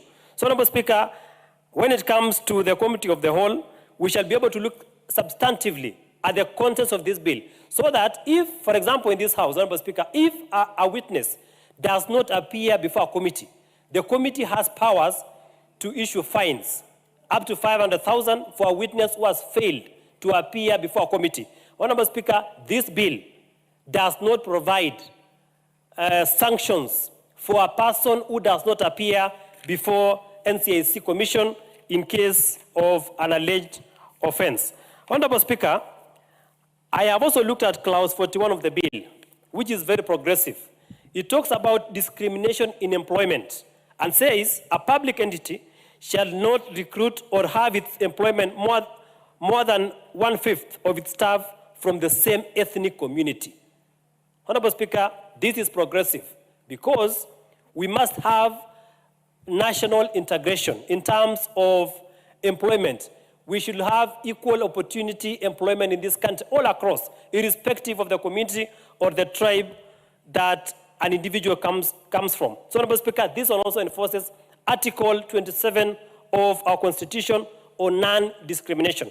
Honorable Speaker, this clause is also very progressive because it provides for penalties in case an individual does not comply with this particular provision. Honorable Speaker, if you look at Article 41(5), it says that a person who contravenes this section commits an offense and is liable on conviction to a fine not exceeding 5 million shillings or to imprisonment for a term not exceeding 3 years or to both. So, Honorable Speaker, this will be able to guide employers that when recruiting, when employing, they should be able to, to ensure that anybody or that institution must be able to ensure that at least 1/5 of its staff is not from the same ethnic community. So, Honorable Speaker, if further you look at, I have, in terms of Clause 47 of the bill, in terms of ethnic or racial contempt, Honorable Speaker, that provision is very progressive. It provides that a person who uses threatening, abusive, or insulting words or behavior or displays any written material, publishes, posts, or distributes material in print, electronic, or social media, presents or directs the performance of a play to the public, distributes, shows, or plays a recording visual images, that person, Honorable Speaker, commits an offense under this section and shall be liable to a fine not exceeding 1 million shillings or to imprisonment for a term not exceeding 3 years or to both. So, Honorable Speaker, this provision is also progressive because it provides for penalties. Honorable Speaker, the only thing that I wish to raise is I hope this bill has not been brought because we are going to an election. Honorable Speaker, we have a very progressive constitution in this country that provides under Article 33 on the freedom of expression. Honorable Speaker, we must protect that freedom. The freedom that we have a whole chapter in our constitution on the Bill of Rights. And therefore, this bill must not also be overreaching so that we limit the freedom of expression under this current bill that we are seeking to propose. Honorable Speaker, this bill should guard Kenyans, all Kenyans, and must never protect powerful individuals in government. It must serve us as a nation. So, Honorable Speaker, I support this bill insofar as protecting Kenya as a nation to avoid situations whereby individuals are reckless. There are individuals who make statements, Honorable Speaker, that are prejudicial to the unity of our country, statements that are volatile, statements that are likely to divide the country. Honorable Speaker, such persons must be arrested. They must be summoned to appear before our tribunals, to appear before quasi-judicial bodies, to appear in our courts to answer those charges if the statements are likely to divide Kenyans along ethnic lines. Honorable Speaker, I support. Perfect. Could we have the Honorable Lokuton speak on this?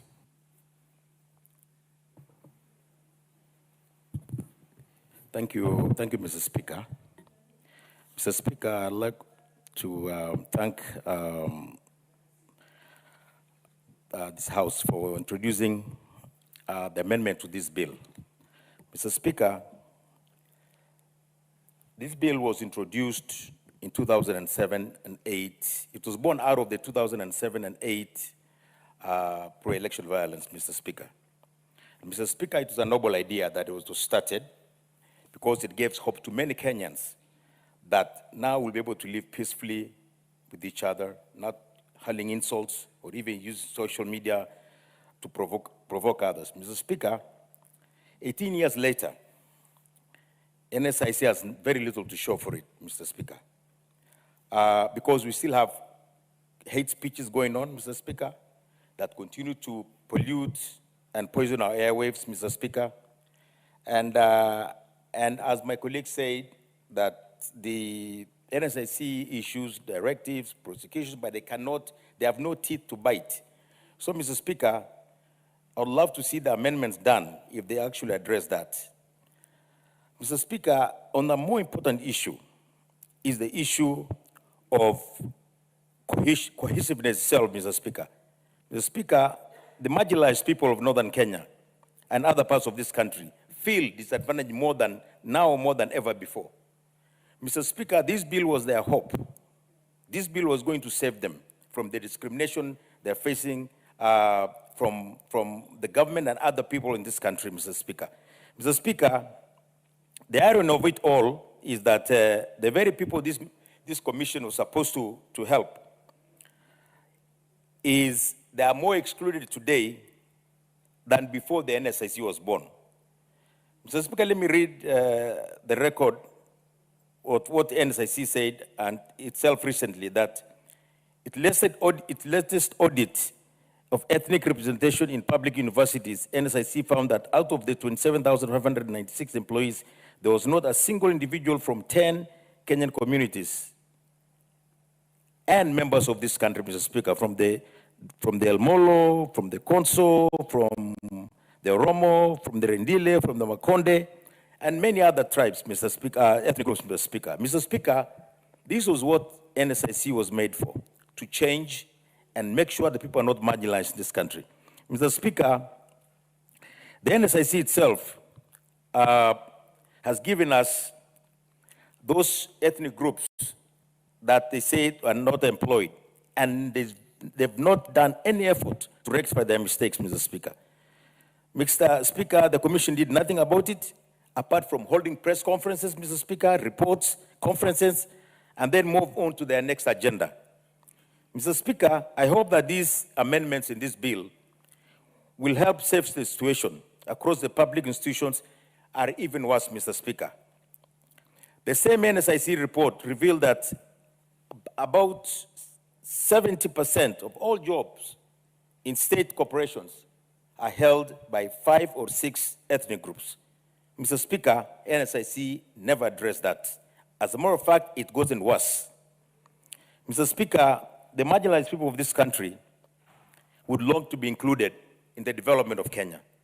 And Mr. Speaker, if NSIC, with its amendments coming up, are able to address that issue, then we will have something to talk about, because I know at the moment NSIC has failed Kenyans. Thank you, Mr. Speaker. I beg to support. The Honorable Rosa Buyu.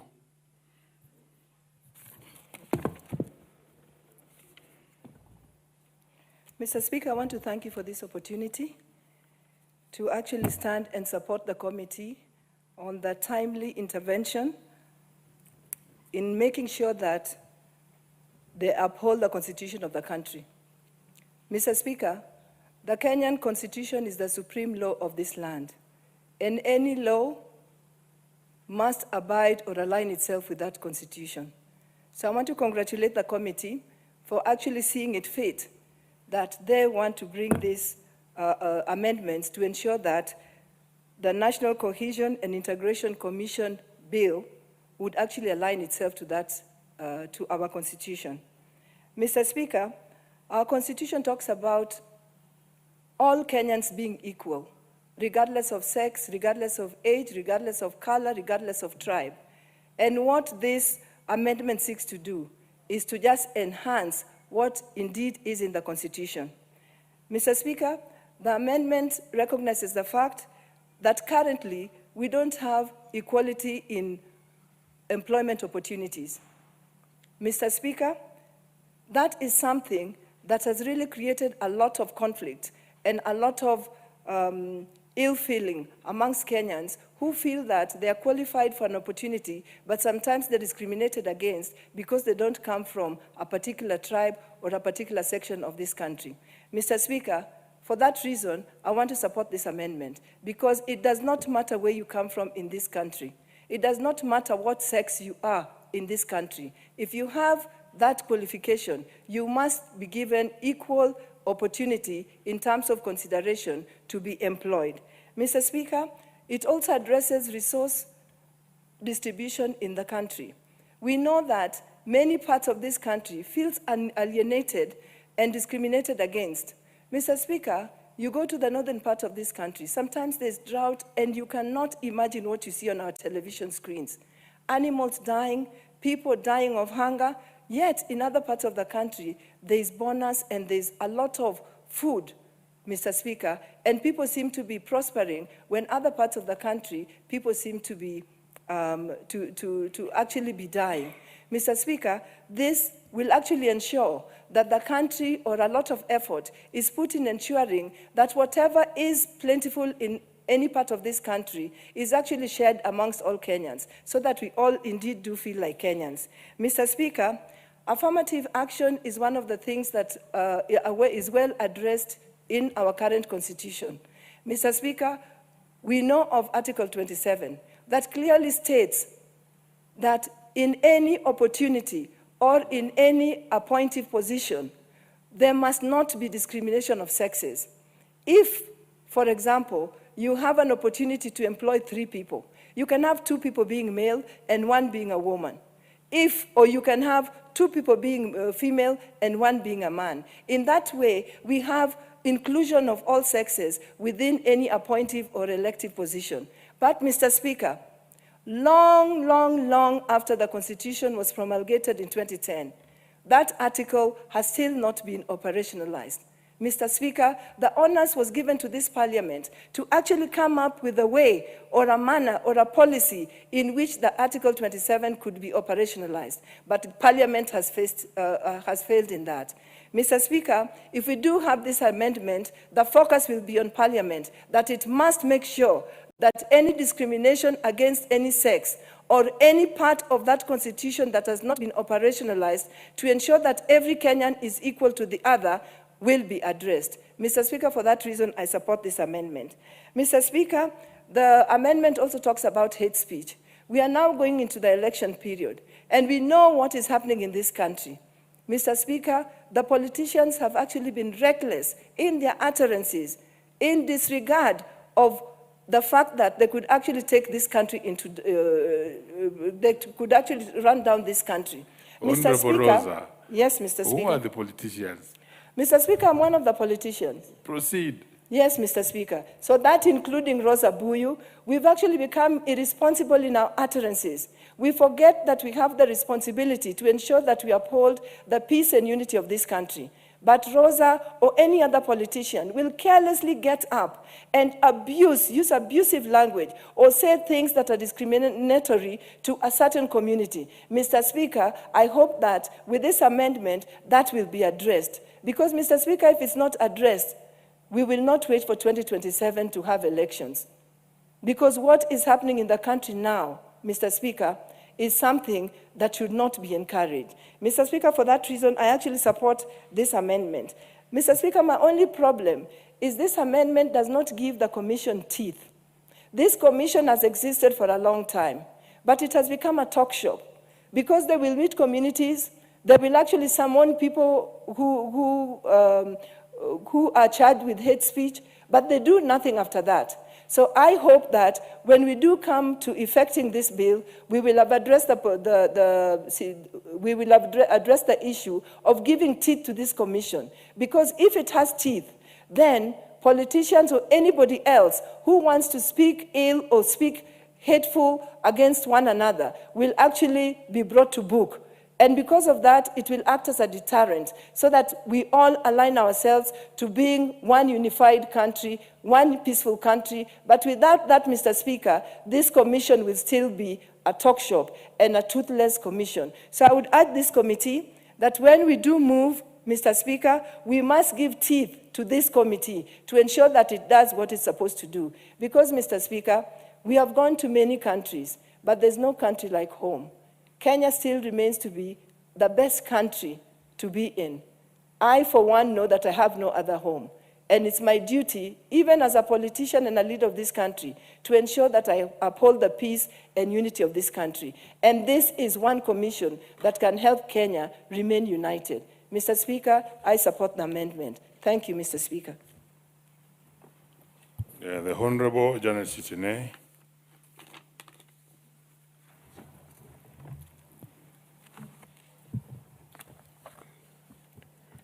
Thank you, Honorable Speaker. I beg to move the following motion, that this House adopts the report of the Order, Honorable Janet. My expectation is that you are contributing on the motion that is on the floor, and that is the National Cohesion and Integration Bill. But if you have another matter that will be moving later, that may come later. Actually move this motion. So I thought you have. Okay. Thank you.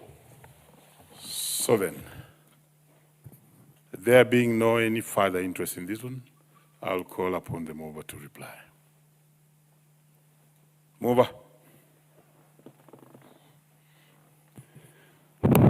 Thank you very much, Mr. Speaker. I want to take this opportunity to thank those members who have gotten an opportunity to contribute to the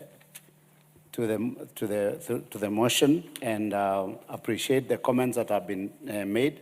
Just to clarify, Honorable Speaker, that in my moving notes, I indicated that we are going to give the Commission the teeth through an amendment that is going to be introduced by the committee, So members who are interested in bringing the amendments in the committee of the whole house, that has already been taken over by the committee. So most of the issues that members have brought up, could you speak to it so that they also know the limits to which they will go?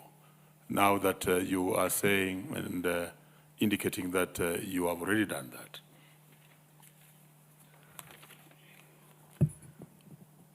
Honorable Speaker, on my item number 18, although I never numbered them, I read that the committee will propose an amendment to empower the Commission with the authority to sanction and take appropriate action against witnesses who fail to comply with the summons. This is intended to enhance the committee's effectiveness in executing its mandate. So there are a number of amendments that we have proposed that are going to be included even as we do the committee of the whole house. So, Honorable Speaker, I beg to reply. Very well. Next order. I will defer putting of the question to the next session. Next order. Order number 13, motion, 7th report on the audited accounts of the National Government Constituencies Development Fund Board for the financial years 2016, 2017 to 2021, 2022. The chairperson, Decentralized Funds Accounts Committee, I'm being informed is not here, is involved in another important matter concerning this house, and therefore we shall defer that matter to the next session. Next order. Order number 14, motion, consideration of a petition regarding discrimination by the Teacher Service Commission on career progression guidelines for special needs education teachers in Kenya. Equally, that's moved to the next session because the chairperson, is he in the house? Or finally, oh, very well. You may proceed, chairperson. Committee on Public Petitions. Thank you, Honorable Speaker. I beg to move the following motion, that this House adopts the report of the Public Petitions Committee on Public Petitions number 76 of 2023 regarding discrimination by the Teacher Service Commission on career progression guidelines for special needs education teachers in Kenya. Honorable Speaker, Public Petition number 76 of 2023, presented by the Honorable Deputy Speaker on behalf of Mr. Roberts Njunuha, Wekesa, and other teachers employed by the Teachers Service Commission to teach learners with disabilities, raise serious concerns regarding the non-alignment of their career progression with the 2018 Career Progression Guidelines, CBG. The petitioners prayed that the National Assembly, through the Public Petitions Committee, to intervene and revert to the provisions of the Career Progression Guidelines of 2018 applicable to the special needs education institutions and backdate the implementation date. Honorable Speaker, the committee undertook a comprehensive examination of the petition, and we received oral and written submissions from various stakeholders, including the petitioner, Mr. Roberts Njunuka, Wekesa, and representatives of affected SNE teachers. 2, the Teachers Service Commission. 3, the Ministry of Public Service, Performance and Delivery Management. Honorable Speaker, having considered all submissions and issues for determination, the committee made several key observations and recommendations. Committee observations.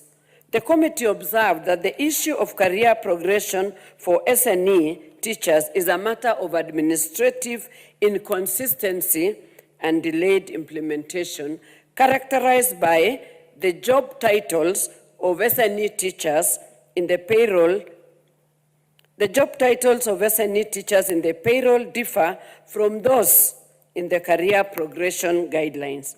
For instance, a teacher designated as a senior teacher 2 in the payroll should correctly be titled primary teacher 2 in brackets SNE as per the CBG.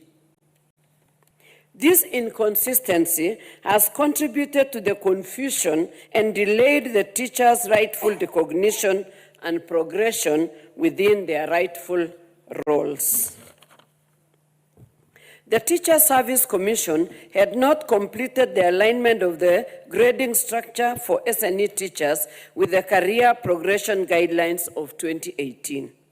The delay in alignment was caused by the government's integrated payroll system, managed by the State Department for Public Service, which has been undergoing reconfiguration to facilitate migration to a new payroll system. Despite the lack of change in the job group title for SNE teachers in the payroll, the Commission ensured that teachers received their salaries commensurate with their designation. Despite the mismatch between the titles on the 2018 career progression guidelines and those in the payroll, it did not adversely affect their salaries or career advancement. It impacted on other benefits, including allowances related to the scale.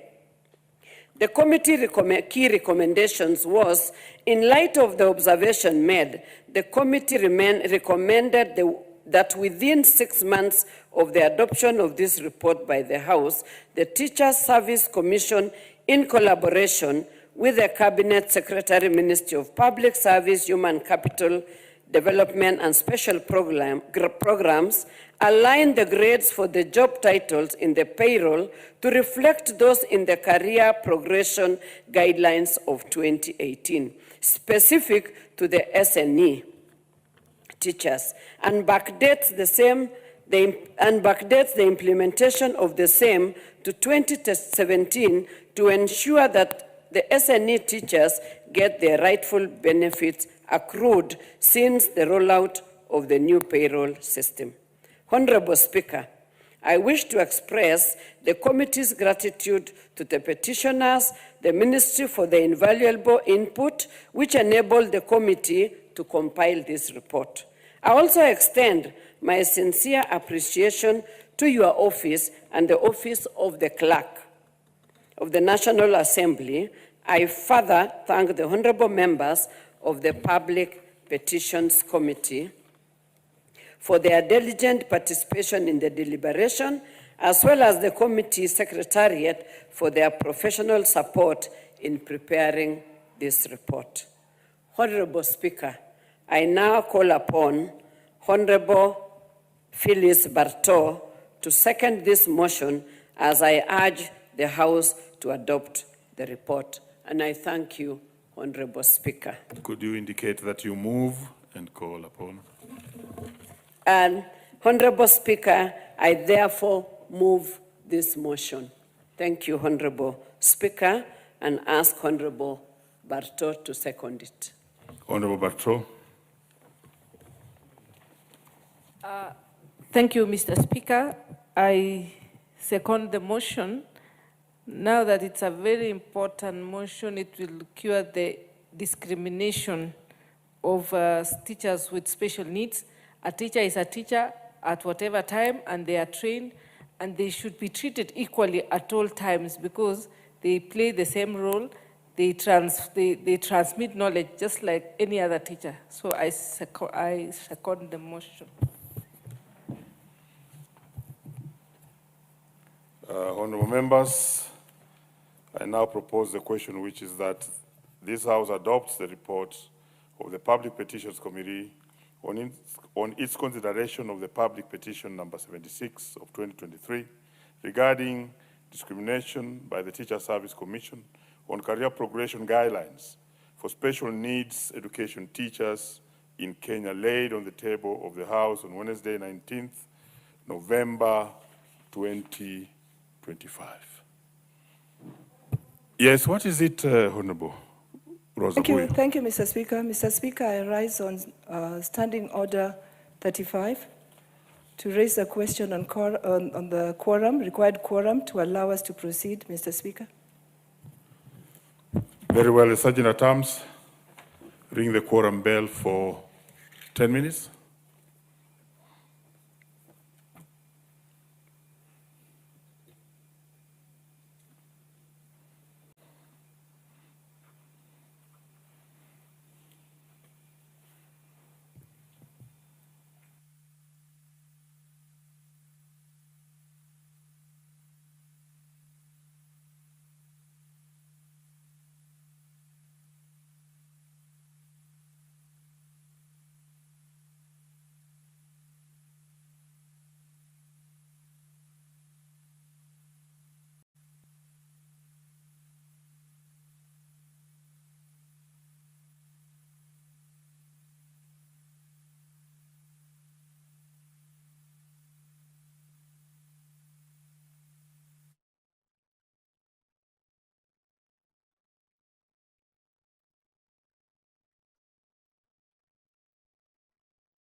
Honorable members, member rose from his place on standing order number 35 on quorum, and I did confirm that there was no quorum in the House.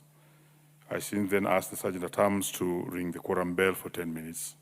I can still confirm, honorable members, that there's no quorum in the House, and therefore, honorable members, let's be upstanding.